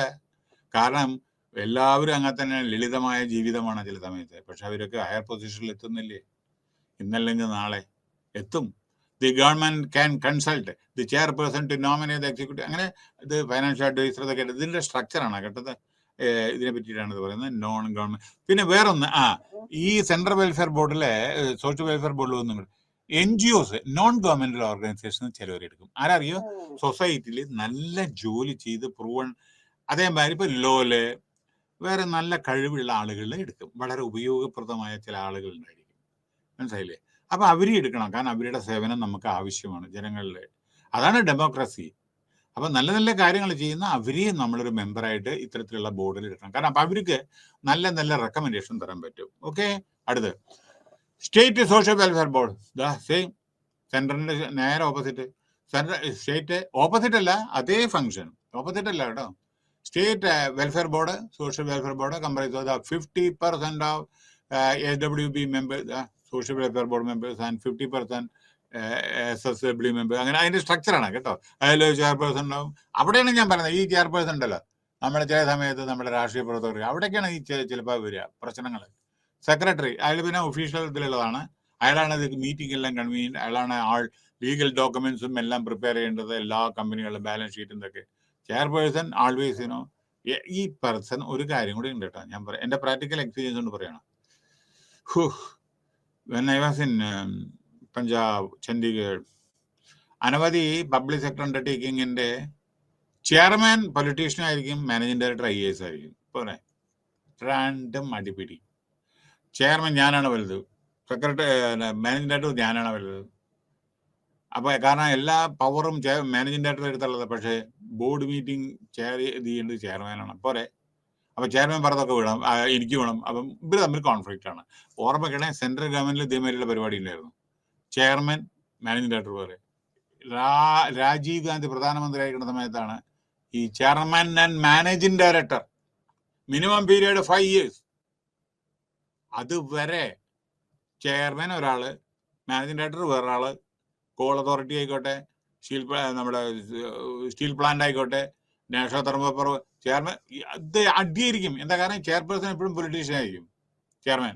അന്നത്തെ കാര്യം പറഞ്ഞത്. ഇപ്പൊ ചെയർമാൻ ആൻഡ് മാനേജിംഗ് ഡയറക്ടർ ഇപ്പോഴും ചെയർമാൻ ഉണ്ട്. അത് കാരണം വലിയ വലിയ കമ്പനികളിലാണ് ഈ ചെയർമാന്റെ ഇത് വരുന്നത് കേട്ടോ. ഇപ്പൊ LICയുടെ ചെയർമാൻ ഉണ്ട്, പക്ഷെ മാനേജിംഗ് ഡയറക്ടർ ഉണ്ട് വേറെ. അപ്പൊ കാരണം അത്ര ഹ്യൂജ് ആണ്. അപ്പൊ ഞാൻ ഓർക്കുന്നത് ഈ രാഷ്ട്രീയം വളരെ പ്രസരിപ്പുണ്ട് ഈ ചിലയിടത്തൊക്കെ. ഇപ്പോ ചെയർമാൻ മാനേജിംഗ് ഡയറക്ടർ എന്ന് പറഞ്ഞാൽ എല്ലാം ഒരാളിലാണ്. അപ്പൊ അധികം അടിപിടി ഉണ്ടാവില്ല. ആരോട് അടിപിടി? അയാൾ ഉത്തരവാദിത്തം ഉണ്ട്. ഇയാൾക്ക് ഉത്തരവാദിത്തം. എന്താ സംഭവം അറിയോ? ഈ പൊളിറ്റീഷ്യന് രാഷ്ട്രീയപരമായിട്ട് അവർ അസംബ്ലിയിൽ ഉത്തരവാദിത്തം ഉണ്ട്, എന്തായില്ലേ? പക്ഷെ നേരെ മറിച്ച് മാനേജിംഗ് ഡയറക്ടർ ഉത്തരവാദിത്തം ഇല്ലല്ലോ, അസംബ്ലിയിൽ ഇല്ലല്ലോ. കാരണം അയാൾ ഇലക്ടഡ് മെമ്പേഴ്സ് അല്ലല്ലോ, മെമ്പർ അല്ലല്ലോ. So beside the also consist of the field. പിന്നെ ചില ഫീൽഡുകളൊക്കെ ഉണ്ട്. പിന്നെ according to rules governing composition function അങ്ങനെ അങ്ങനെ അങ്ങനെ അങ്ങനെ അങ്ങനെ പോകുന്നു.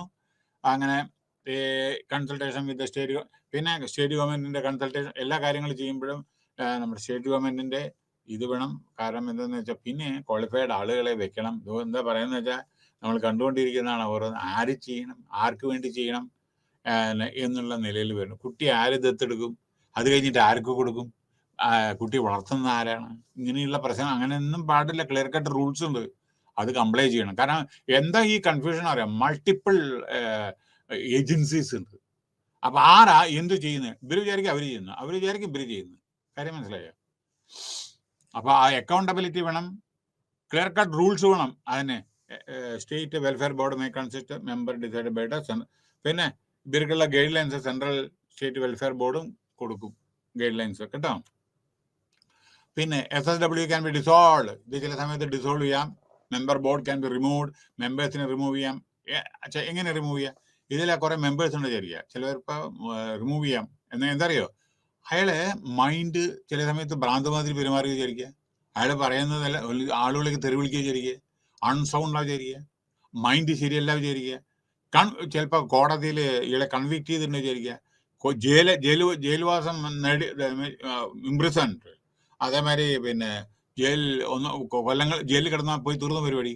പിന്നെ ഡിക്ലെയർഡ് ഇൻസോൾവെന്റ് എന്ന് പറഞ്ഞാൽ വെച്ചാൽ ഇയാൾക്ക് കടങ്ങൾ കൂടുതലാണോ വിചാരിക്കുക, ഇയാൾക്ക് ഉരുപിട്ടി ഇത് കൊടുക്കാണ്ട് കടങ്ങൾ.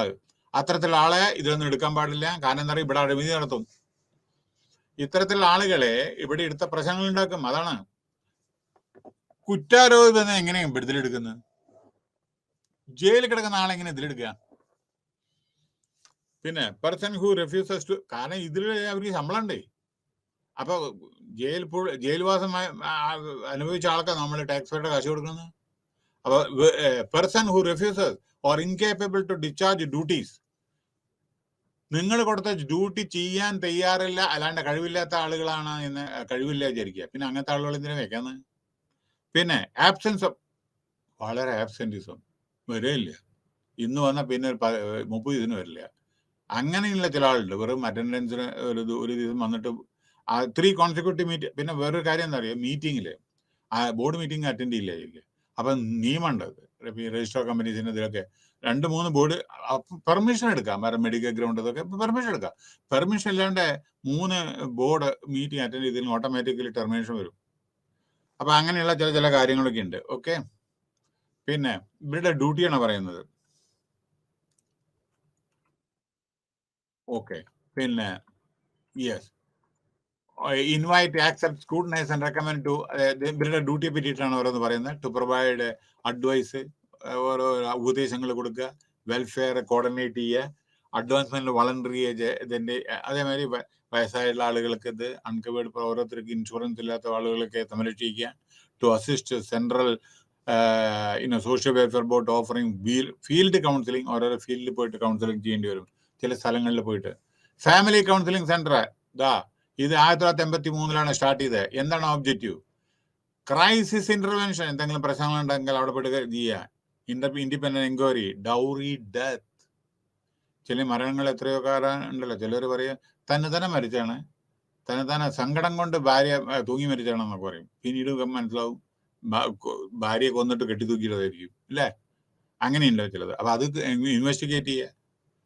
ഓർമ്മിക്കണേ, എല്ലാം ചിലപ്പോ പുരുഷന്മാരെ തെറ്റുകൊണ്ടാവില്ല കേട്ടോ, അതും കൂടി ഉണ്ട്. പക്ഷെ നമ്മളെപ്പോഴും അനുകമ്പ സ്ത്രീകളോടാണ് കാണിക്കണത്. തീർച്ചയായിട്ടും കാണിക്കണം. കാരണം അവരാണ് കൂടുതൽ സഫർ ചെയ്യുന്നത്. പക്ഷെ ചിലപ്പോൾ നിരപരാധിയായ ആണുങ്ങളുണ്ടാവും. അയാൾ തെറ്റ് ചെയ്തിട്ടുണ്ടാവില്ല, പക്ഷെ നിയമത്തിന് മുമ്പിൽ അയാള് ശിക്ഷിക്കപ്പെടും. അതുകൊണ്ട് ചിലത് അവ ശിക്ഷിക്കപ്പെടുന്നത് ആര് തെറ്റ് ചെയ്ത് അവരായിരിക്കണം. അതാണ് ഞാൻ പറയുന്നത് അർത്ഥം കേട്ടോ, ആരായാലും, ആണോ പെണ്ണോ. പിന്നെ മേക്ക് എഫേർട്സ് ടു റീകൺസിലേഷൻ. പിന്നെ അതേമാതിരി സെപ്പറേഷൻ ഒക്കെ അഡ്ജസ്റ്റ്മെന്റ് ചെയ്ത് റീകൺസിലേഷൻ ചെയ്യാൻ പറ്റിച്ചാൽ ചെയ്യുക. അവർ സുഖമായി ജീവിക്കാൻ, കല്യാണം കഴിഞ്ഞതൊക്കെ മാരേജ് ഒക്കെ പെട്ടെന്ന് വേണ്ടേ എന്ന് പറയും, പിന്നെ അത് കഴിഞ്ഞിട്ട് ഒരുമിക്കും. അങ്ങനെ ഔട്ട് ഓഫ് കോർട്ട് സെറ്റിൽമെന്റ്. കോടതി ഓർമ്മിക്കണേ, കോടതി പോയി കിടക്ക ഒരു 6 കൊല്ലം 7 കൊല്ലം. കാരണം 5000-6000 കേസറ്റ് ഉണ്ട് എറണാകുളത്തിൽ തന്നെ. ഈ ഡൗറി ഇതിന്റെ ഇത് എന്നൊക്കെയാ സെറ്റിൽ ആവുക. അപ്പോൾ ഔട്ട് ഓഫ് കോർട്ട് സെറ്റിൽമെന്റ് ആയി എത്രത്തോളം നല്ലത്. അല്ലെങ്കിൽ നിങ്ങൾ തല നനയ്ക്കുന്നവരെ കോടതിയിൽ ചെയ്യേണ്ടി വരും. കാരണം അയാൾ വരുമ്പോൾ ഇവര് വരില്ല, ഇവര് വരുമ്പോൾ അവര് വരില്ല. ഓരോ സിറ്റിങ്ങിന് ഇത്ര പൈസ കൊടുക്കണം. അപ്പോൾ ഓഫർ റെഫറൽ സർവീസ് ലൈക്ക് അതേമാതിരി ഫ്രീ ലീഗ്. പിന്നെ എല്ലാവർക്കും നിയമപരമായിട്ട് വാദിക്കാനൊന്നും കാശുണ്ടാവില്ല ഓരോരുത്തരില്ല. അപ്പോൾ ഫ്രീ ലീഗൽ സർവീസ് പ്രൊവൈഡ് ചെയ്യുന്നുണ്ട്. സെല്ലുണ്ട്. പോലീസ് തന്നെ വളരെയധികം നമ്മളെ അസിസ്റ്റ് ചെയ്യുന്നുണ്ട് പല കാര്യങ്ങളിൽ. പോലീസുകാരും അത് അസിസ്റ്റ് ചെയ്യുന്നുണ്ട്, പലരും അസിസ്റ്റ് ചെയ്യുന്നുണ്ട്. Provide appropriate rehability. അതേമാതിരി ആരെങ്കിലും വിഷമങ്ങൾ ഉണ്ടായിരുന്നുണ്ടെങ്കിൽ അവർ റീഹാബിലിറ്റി ചെയ്യും ഒരു സ്ഥലത്ത് നിന്ന്. കാരണം അവിടെ അവർക്ക് പ്രശ്നമാണ് വിചാരിക്കുക, ആപത്താണ് വിചാരിക്കുക, അവർ വേറെ എവിടേക്കെങ്കിലും മാറ്റുക സേഫ് ആയിട്ടുള്ള സ്ഥലത്ത്. ഡിസ്ട്രസ് വുമൺ, സ്ത്രീകൾക്ക് ചില സമയത്ത് വളരെ വിഷമിക്കുന്ന സ്ത്രീകളെ, ചിൽഡ്രനെ, കുട്ടികളെ, ഡിപ്പെൻഡൻസിനെയൊക്കെ, അതെല്ലാം നമ്മുടെ ഡ്യൂട്ടിയാണ്. പിന്നെ എലിജിബിലിറ്റി കണ്ടീഷൻ, പിന്നെ അവൈലിംഗ് അസിസ്റ്റൻസ്, ഓരോരോ എലിജിബിലിറ്റി ഉണ്ട്. അതായത് ഓർഗനൈസേഷൻ, പിന്നെ ഓരോരോ അസിസ്റ്റൻസ് നമ്മൾ ഗവൺമെന്റിൽ നിന്ന് എടുക്കുമ്പോൾ രജിസ്റ്റേർഡ് ഓർഗനൈസേഷൻ കാശ് കൊടുക്കൂ, അല്ലാണ്ട് അൺരജിസ്റ്റേർഡിന് കൊടുക്കില്ല. നാഷണൽ ഇൻസ്റ്റിറ്റ്യൂഷൻ ട്രാൻസ്ഫോം, നിതി ആയോഗിന്റെ പണ്ട് പ്ലാനിംഗ് കമ്മീഷൻ ആയിരുന്നു. പോർട്ടർ എല്ലാം ഇത് പെർമനന്റ് അക്കൗണ്ട്. നമ്മൾ എന്തെങ്കിലും സഹായം ഗവൺമെന്റിനോട് അഭ്യർത്ഥിക്കുമ്പോൾ നമ്മുടെ ഓൺലൈനിൽ അപ്ലൈ ചെയ്യണം. അതിൽ നമ്മുടെ പാൻ കാർഡ് നമ്പർ, ഇൻകം ടാക്സിന്റെ, NGOs, ഇതൊക്കെ അവർ വെരിഫൈ ചെയ്തതിന്റെ കാശ് തരും കേട്ടോ. പിന്നെ it must have involve in social welfare work for the. അപ്പൊ ഇത് ആരെങ്കിലും ചെയ്യുന്നുണ്ടെങ്കിൽ ഈ സോഷ്യൽ വെൽഫെയർ വർക്ക് 3-4 കൊല്ലം ചെയ്തിട്ടുള്ള പരിജ്ഞാനം ഉണ്ടെങ്കിൽ, സർട്ടിഫിക്കേഷൻ ഉണ്ടെങ്കിൽ മാത്രമേ ചെയ്യൂ.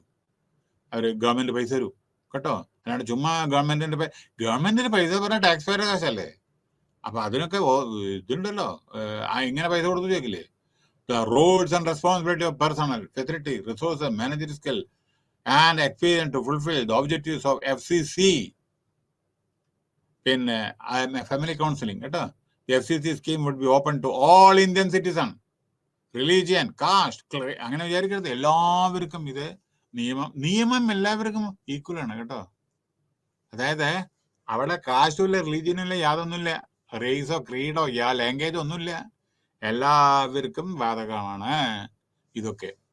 അടുത്ത് നാഷണൽ ക്രച്ച് സ്കീം. ഞാൻ പറഞ്ഞില്ലേ, സ്ത്രീകളുടെ കുട്ടികൾക്ക് അവരുടെ സംരക്ഷണം, അവർക്ക് പാല്, ബിസ്ക്കറ്റ്. ചിലയിടത്തൊക്കെ കുട്ടികൾക്ക് ഒന്നും ഉണ്ടാവില്ലല്ലോ, പാവങ്ങൾ, സാമ്പത്തിക സ്ഥിതി മോശമായിരിക്കും. പിന്നെ ഇതിന് പലരും സംഭാവന ചെയ്യുന്നുണ്ട്. പിന്നെ വേറൊരു കാര്യം, ഇതില് കോർപ്പറേറ്റ് വലിയ വലിയ കമ്പനികളും പല സേവനങ്ങൾ ചെയ്യുന്നുണ്ട്. അതായത് അവർക്ക് കിട്ടുന്ന പ്രോഫിറ്റ് എന്ന ഒരു ഭാഗം ഈ ഇതേമാതിരിയുള്ള നല്ല ഡെവലപ്മെന്റൽ പ്രോഗ്രാംസിനോ വെൽഫെയർ ഇതിനു വേണ്ടിയിട്ട് കൊടുക്കുന്നുണ്ട്. അതാണ് CSR, ഇതിൻ്റെ കോർപ്പറേറ്റ് സോഷ്യൽ റെസ്പോൺസിബിലിറ്റി. അതായത് വിദ്യാർത്ഥികൾക്ക് പാല്, ഇതൊക്കെ വളരെ നല്ല നല്ല യൂണിഫോംസ്, അതേമാതിരി റോഡ് വൈഡനിങ്, ഗ്രീനറി, അതേമാതിരി കുട്ടികൾ ബിൽഡിങ്, ഇതൊക്കെ ഉണ്ടാക്കി കൊടുക്കും. അതാണ് കോർപ്പറേറ്റ് പ്രോഫിറ്റ് ഉണ്ടാകുമ്പോൾ ബാങ്ക് ആയിക്കോട്ടെ ആയിക്കോട്ടെ അതിൻ്റെ ഒരു ഭാഗം സൊസൈറ്റി. എന്നറിയോ, നിങ്ങൾ ഇന്ന് കാണുന്നൊന്നും നിങ്ങളുടെ അല്ല. പോരെ വരച്ചില് നിങ്ങളിപ്പോൾ ഒരു വീട് ഉണ്ട് വിചാരിക്കുക, നിങ്ങൾ വലിയ പോഷ ഒരു 5 ലക്ഷം 6 ലക്ഷം 10 ലക്ഷം ഉണ്ടാക്കി ഉണ്ടായി വിചാരിക്കുക. പക്ഷെ മറക്കരുത്, ഇത് നിങ്ങൾ അറിയുന്ന വാങ്ങിയ ലാൻഡല്ലേ ഇത്. Whatever you are having at present, it was belonging to somebody else, and you have to repay to the society. That is called corporate social responsibility. സമൂഹത്തിന് തിരിച്ച് നിങ്ങൾ രത്തണ്ടായിട്ടാണ് നോക്കൂ, അത്ര 400 കോടിയാണ് ചാരിറ്റിയിൽ കൊടുത്തിരുന്നത്. ബിൽ ഗേറ്റ് വേൾഡിലെ നമ്പർ 1 ആയിരുന്നു ഇതിൽ പണ്ട്. അയാളുടെ ഫൗണ്ടേഷനാണ് മുഴുവൻ പൈസ ഓരോ പുനരുദ്ധാരണം കുട്ടികളുടെ ഇതിനൊക്കെ വേണ്ടിയിട്ടാണ് ചെലവഴിക്കുന്നത്. എന്താ കാരണം? ഞാൻ ഇന്ന് കാണാൻ സംഭവിച്ചതെല്ലാം അത് ജനങ്ങൾക്കും കൂടി അവകാശപ്പെട്ടതാണ്. മനസ്സിലായില്ലേ? അപ്പൊ അതാണത്. Yes, so implemented through registered. അപ്പൊ പൈസ കൊടുക്കുമ്പോൾ രജിസ്റ്റേർഡ് ആയിട്ടുള്ള ഓർഗനൈസേഷൻ കൂടെ കൊടുക്കാൻ പറ്റൂ. അവർക്ക് ചില അതിൽ റൂൾസ് ഉണ്ട്, അത് പാലിക്കണം. Also the voluntary organisation would be recommended by the state level empowerment the inmate of the. പിന്നെ ഇതിനെ പറ്റിയുള്ള ചില എലിജിബിലിറ്റി ക്രിറ്റീരിയ അതൊക്കെ ഉണ്ട്. The home also caters to children's need. കുട്ടികളെ, അപ്പൊ ഓർക്കണേ, കുട്ടികളെ സംരക്ഷിക്കുമ്പോൾ വളരെ ശ്രദ്ധാപൂർവം അവരെ സംരക്ഷിക്കണം. കാരണം അവർക്ക് വാക്സിനേഷൻ വേണ്ടി വരും, പോളിയോ വേണ്ടി വരും, ഭക്ഷണം ശരിക്കും കൊടുക്കണം, കളിക്കാനുള്ള ഫെസിലിറ്റീസ് വേണം, അറ്റ്മോസ്ഫിയർ പൊല്യൂഷൻ പാടില്ല. കുട്ടികളെ അതേമാതിരി താമസിക്കേണ്ട സ്ഥലത്ത് വളരെ സൈലന്റ് സോൺ ആയിരിക്കണം. അങ്ങനെ പഠിക്കാനുള്ളതും കളിക്കാനുള്ള സാഹചര്യങ്ങൾ സൃഷ്ടിച്ചു കൊടുക്കണം. പിന്നെ അതേമാതിരി ചില സമയത്ത് കുട്ടികൾക്ക് ചിലപ്പോൾ പോക്കറ്റ് മിഠായി വാങ്ങാനും ചില കൊച്ചു കൊച്ചു കാര്യങ്ങൾ, കളിക്കോപ്പ് വാങ്ങാനൊക്കെ ചില സഹായങ്ങൾ ഇതൊക്കെ കൊടുക്കില്ല. എഡ്യൂക്കേഷണൽ ഫീ, കുട്ടികൾക്ക് പഠിക്കാൻ സാധിക്കാത്ത കുട്ടികൾക്ക് ഫീസ് കൊടുക്കാൻ പറ്റാത്ത എത്രയോ കുട്ടികൾ അനാഥശാലയിലില്ലേ, എത്രയോ കുട്ടികൾ അനാഥ ഇതിൽ വളർന്നത്. അപ്പൊ അവർക്ക് ഫീ, ഇതൊക്കെയാണ് കോർപ്പറേറ്റ് സോഷ്യൽ ഡിഫൻസിൽ അവരൊക്കെ നമ്മളെ വളർത്തി നമ്മളെ മുമ്പിൽ കൊണ്ടുവരിക. പക്ഷെ ചിലവരുണ്ട് വളരെ സൈലന്റ് ആയിട്ട് ഈ കാര്യം ചെയ്യുന്നവരുണ്ട്. എന്ത് ഇരുചെവി, അതായത് ഒരു കാര്യം ചെയ്യുമ്പോൾ അത് മറ്റുള്ളവരോട് പറയില്ല, പക്ഷെ സഹായങ്ങൾ ചെയ്തുകൊണ്ടേയിരിക്കും. ധാര ചെയ്യണമെന്ന് ആർക്കും അറിയില്ല. കാര്യം മനസ്സിലായില്ലേ? അപ്പൊ അങ്ങനെയുണ്ട്. പിന്നെ അപ്പോ ഇവിടെ ഗവൺമെന്റിൽ നിന്ന് പല ലോൺ ഫെസിലിറ്റീസ് ഉണ്ട്, അതിന് അപ്ലൈ ചെയ്യാം ഓൺലൈനിൽ. അതിനുള്ള നിങ്ങളുടെ എലിജിബിലിറ്റിയാണ് ചോദിക്കുന്നത്. പാൻ നമ്പർ വേണം, ഓൺലൈനിൽ അപ്ലൈ ചെയ്യാൻ സ്റ്റാറ്റസ് കാണിക്കണം. അതേമാതിരി നോ പ്രോഫിറ്റ് നോ ലോസ് ബേസിസിൽ ഓടിക്കണം വണ്ടി, അല്ലാണ്ട് പ്രോഫിറ്റ് ഉണ്ടാക്കാനല്ല. ഇതൊക്കെ ചാരിറ്റി ബേസിസിലാണ് ഇതൊക്കെ വർക്ക് ചെയ്യേണ്ടത്. ഇത് വുമൺ ആൻഡ് ചൈൽഡ് ഡെവലപ്മെന്റ് പറഞ്ഞാൽ ഇത് പ്രോഫിറ്റ് ഉണ്ടാക്കാനല്ല, അത് അവരുടെ വെൽഫെയറിന് വേണ്ടിയിട്ടാണ്. SC ST ഡെവലപ്മെന്റ്, അതിന് നിങ്ങളെന്ത് പ്രോഫിറ്റ് ഉണ്ടാക്കാനാ? കമ്പനി കോർപ്പറേഷനാണ്, അതിലെന്ത് പ്രോഫിറ്റ് ഉണ്ടാക്കണം നിങ്ങൾ? അവരവരുടെ ഉന്നമനത്തിന് വേണ്ടിയിട്ട്, അവരുടെ കുട്ടികളുടെ പഠിപ്പിനും മറ്റേ ഇതിനൊക്കെ വേണ്ടിയിട്ടല്ല. അൺടച്ചബിലിറ്റി റിമൂവ് ചെയ്യുക, അതിലെന്താ നിങ്ങൾ പ്രോഫിറ്റ് ഉണ്ടാക്കണം? ഒരു ഡെവലപ്മെന്റ് കോർപ്പറേഷനാണ്. ബാലൻസ് ഷീറ്റിൽ എന്താ നിങ്ങൾ പ്രോഫിറ്റ് കാണിക്കുക? മനസ്സിലായില്ലേ? അപ്പൊ ഇങ്ങനെയൊക്കെയുള്ള കാര്യങ്ങളൊക്കെ ഉണ്ട്, ശ്രദ്ധിക്കുക. അടുത്ത അപ്പോൾ നമ്മളെ സെൻട്രൽ സോഷ്യൽ വെൽഫെയർ ബോർഡിനെ പറ്റിയിട്ട് പറഞ്ഞു. ഓക്കെ, സ്റ്റേറ്റ് വെൽഫെയർ ബോർഡിനെ പറ്റിയിട്ടും പറഞ്ഞു. എത്രയോ ആനുകൂല്യങ്ങൾ, അയ്യോ ഒരുപടി ഉണ്ട് ആനുകൂല്യങ്ങൾ കേട്ടോ, ഒരുപടി ഉണ്ട്. ഇത് പറയാൻ വയ്യ, എത്രയുണ്ട്. നിങ്ങൾ ഇത് ഒരു പ്രധാനമന്ത്രിയുടെ പല യോജനകൾ, പ്രൈം മിനിസ്റ്ററുടെ ഇന്ദിരാഗാന്ധി, അതേമാതിരിയുള്ള ഓരോരോ യോജനകൾ, പല കാര്യങ്ങളുണ്ട് നമ്മുടെ പഠിപ്പിന് വേണ്ടിയിട്ടും, അതേമാതിരി ഇറിഗേഷന് വേണ്ടിയിട്ടും, അഗ്രികൾച്ചറൽ ഇതിന് വേണ്ടിയിട്ടും, ലോൺ ഫെസിലിറ്റി വേണ്ടിയിട്ടും, അങ്ങനെ പല കുട്ടികളുടെ. നിങ്ങൾ തമിഴ്നാട്ടിലൊക്കെ മാരേജിന് ജയലളിത ചീഫ് മിനിസ്റ്റർ ആയിരിക്കുന്ന സമയത്ത്, ഡോക്ടർ ജയലളിത ചീഫ് മിനിസ്റ്റർ ആയിരിക്കുന്ന സമയത്ത് 1 പവൻ ഇത് മാല സ്വർണം, അതേമാതിരി ഇത്ര 1000 രൂപ 10,000 രൂപ ഇതുണ്ട്. എന്തോ ഒരു കുട്ടിക്ക് കല്യാണം, പാവങ്ങളായിട്ടുള്ള അത് കല്യാണം കഴിക്കാനുള്ള. അതേമാതിരി നമുക്ക് കാണാം ഇവിടെ തന്നെ ചില സമയത്ത് രവി പിള്ള, ഇവിടെ one of the richest Malayali business man NRI, അയാളും കാണാം 10 കുട്ടികൾ, 50 കുട്ടികൾ, 100 കുട്ടികളുടെ സമൂഹ കല്യാണം നടത്തി കൊടുക്കണമെന്നാണ് അതിന് അനുവദിക്കുക. ഇതൊക്കെയാണ് സോഷ്യൽ വെൽഫെയർ. കാര്യം മനസ്സിലായില്ലേ? ഇതൊക്കെ നിലനിൽക്കൂ. അല്ലാണ്ട് നമ്മൾ നമ്മുടെ കുട്ടികൾക്ക് എല്ലാം ഉണ്ടാക്കി കൊടുത്ത് അവസാനം അട്ടിപ്പീട്ടി കൂടിയിട്ട് അനിയത്തി ഉണ്ടാവില്ല, ചേട്ടനും ഉണ്ടാവില്ല, അങ്ങോട്ടും ഇങ്ങോട്ടും അടിക്കാൻ തുടങ്ങില്ല. നമ്മുടെ കാശുകൊണ്ട് നമ്മൾ അധ്വാനിച്ച് കാശുണ്ടാക്കും, അതിന് തിന്നുന്നത് വേറെ ആരെങ്കിലും ആയിരിക്കും, അടിപീട്ടി ബാക്കി. അപ്പോൾ ഉള്ളത് നമ്മൾ എന്താ ചെയ്യേണ്ടത്? ഇതേമാതിരി നല്ല കാര്യങ്ങൾ ചെയ്യുക. അതിൻ്റെ അർത്ഥം മക്കൾക്ക് കൊടുക്കണമെന്നല്ല, മക്കളെ നന്നായി നോക്കണം, അവരെ നന്നായി പഠിപ്പിക്കണം, സമൂഹത്തിന് സേവനം ചെയ്യാൻ പഠിപ്പിക്കണം, അവരൊരു റോൾ മോഡലായിട്ട് പരിണമിക്കണം. അല്ലാണ്ട് ഞാൻ അതായത് അത് മൾട്ടിപ്ലൈ ചെയ്തിട്ട് മേപ്പിട്ട് ഏതെങ്കിലും വിധത്തിൽ പൈസ പല വിധത്തിൽ സമ്പാദിക്കാം, പക്ഷെ മാന്യമായി സമ്പാദിക്കുക, ഡിസേർവ് ചെയ്യുന്നത് സമ്പാദിക്കുക. അതാണ് ഞാൻ പറഞ്ഞത്. Central social welfare board full project അത് പറഞ്ഞല്ലോ 1953 അപ്പോൾ ബൈ റെസൊല്യൂഷൻ ഇത് കേരള ഗവൺമെന്റ് ഓഫ് ഇന്ത്യ ഒരു റെഗുലേഷൻ പ്രകാരമാണ് ഇത് ചെയ്തത്. So the mandate is to promote social welfare activity. അപ്പോൾ സോഷ്യൽ വെൽഫെയർ ആക്ടിവിറ്റീസ് ചെയ്യാൻ വേണ്ടിയിട്ടാണത്. അപ്പോൾ and implement welfare programme. Government of ഇന്ത്യയുടെ പല വെൽഫെയർ പ്രോഗ്രാംസ് ഉണ്ട്. കുട്ടികൾക്ക് വേണ്ടിയിട്ടും, സ്ത്രീകൾക്ക് വേണ്ടിയിട്ടും, ഫിസിക്കലി ചാലഞ്ചറായ കുട്ടികൾക്ക് വേണ്ടിയിട്ടും, ഫിസിക്കലി ഹാൻഡിക്കാപ്ഡ് പലരും ഉണ്ടല്ലോ, അവരുടെ സേവനത്തിന് വേണ്ടിയിട്ടാണ് ഇതൊക്കെ. സോ അപ്പൊ ഇവിടെ ഓരോരോ പിന്നെ അതേമാതിരി ഇപ്പൊ ചില കുട്ടികൾക്ക് ഉണ്ടല്ലോ ഈ പല അസുഖങ്ങൾ ബാധിച്ചു, പിന്നെ HIV, എയ്ഡ്സ്, ഇതൊക്കെയുള്ള അസുഖങ്ങൾ ബാധിച്ച കുട്ടികളുണ്ടല്ലേ, അത് പിന്നെ പല വിധത്തിലുള്ള അസുഖങ്ങൾ, അവരെ കാത്ത് സംരക്ഷിക്കുക, അതിനുള്ള ഓരോരോ പ്രോഗ്രാംസൊക്കെ സെൻട്രൽ ഗവൺമെന്റിന്റെ സ്റ്റേറ്റ് ഗവൺമെന്റിന്റെ ഇതുണ്ട്. അത് അവയർനെസ് വേണം. ഇത് നമ്മളെ മറ്റുള്ളവരെ പറഞ്ഞു മനസ്സിലാക്കി കൊടുക്കണം. ഇതൊക്കെ സ്റ്റേറ്റ് ഗവൺമെന്റും സെൻട്രൽ ഗവൺമെന്റും കൊടുക്കുന്നുണ്ട്. പല കാര്യങ്ങളും ജനങ്ങൾക്ക് അറിയില്ല.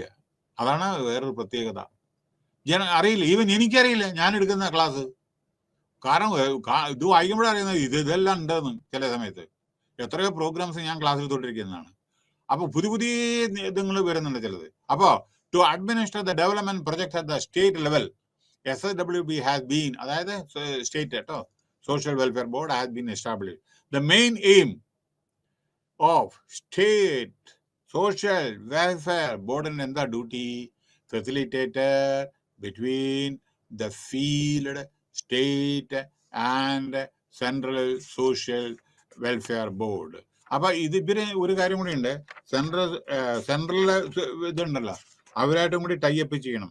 അതായത് സെൻട്രൽ ഗവൺമെന്റിലത്തെ ബോർഡിലെ അവർ പല പുതിയ സ്കീം ഉണ്ടായിരിക്കും, അതെല്ലാം അറിഞ്ഞിരിക്കണം വരെ. State social welfare board central government എന്തൊക്കെയാണ് ചെയ്യുന്നത് അത് നമ്മൾ അറിഞ്ഞിരിക്കണം. കാരണം for your information I'm just telling you, central government പ്രൊജക്ടിന്റെ പല ആനുകൂല്യങ്ങളും സ്റ്റേറ്റ് ഗവൺമെന്റ് ചിലപ്പോൾ എടുത്തിട്ടുണ്ടാവില്ല, അവർക്ക് അറിയില്ല ചിലപ്പോ. എന്നിട്ട് എന്നാളെ കണ്ടു ഒരു മന്ത്രി പറയുന്നത്, നിങ്ങൾക്കുള്ള പൈസ നിങ്ങൾ എടുത്തിട്ടില്ലല്ലോ, അപ്പോഴാണ് ഇവർ മേപ്പെട്ട് പോകുന്നത്.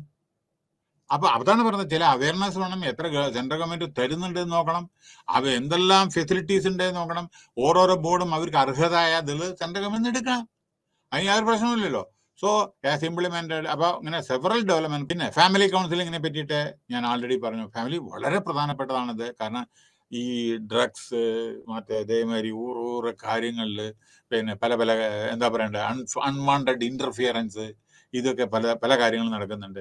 അങ്ങനെ പിന്നെ നാഷണൽ ക്രച്ച് സ്കീം, അത് കൊച്ചു കുട്ടികളുടെ വളർന്നു വരാൻ വേണ്ടിയിട്ടും അവരുടെ സന്തോഷത്തിന് വേണ്ടിയിട്ടും, നമ്മുടെ ഈ അനാഥ കുട്ടികൾക്ക് വളരാൻ വേണ്ടിയിട്ടും അവർക്ക് പാല്, ബിസ്ക്കറ്റ് ഇതെല്ലാം കൊടുക്കാൻ വേണ്ടിയിട്ടൊക്കെയാണ് ഇത് ചെയ്യുന്നത്.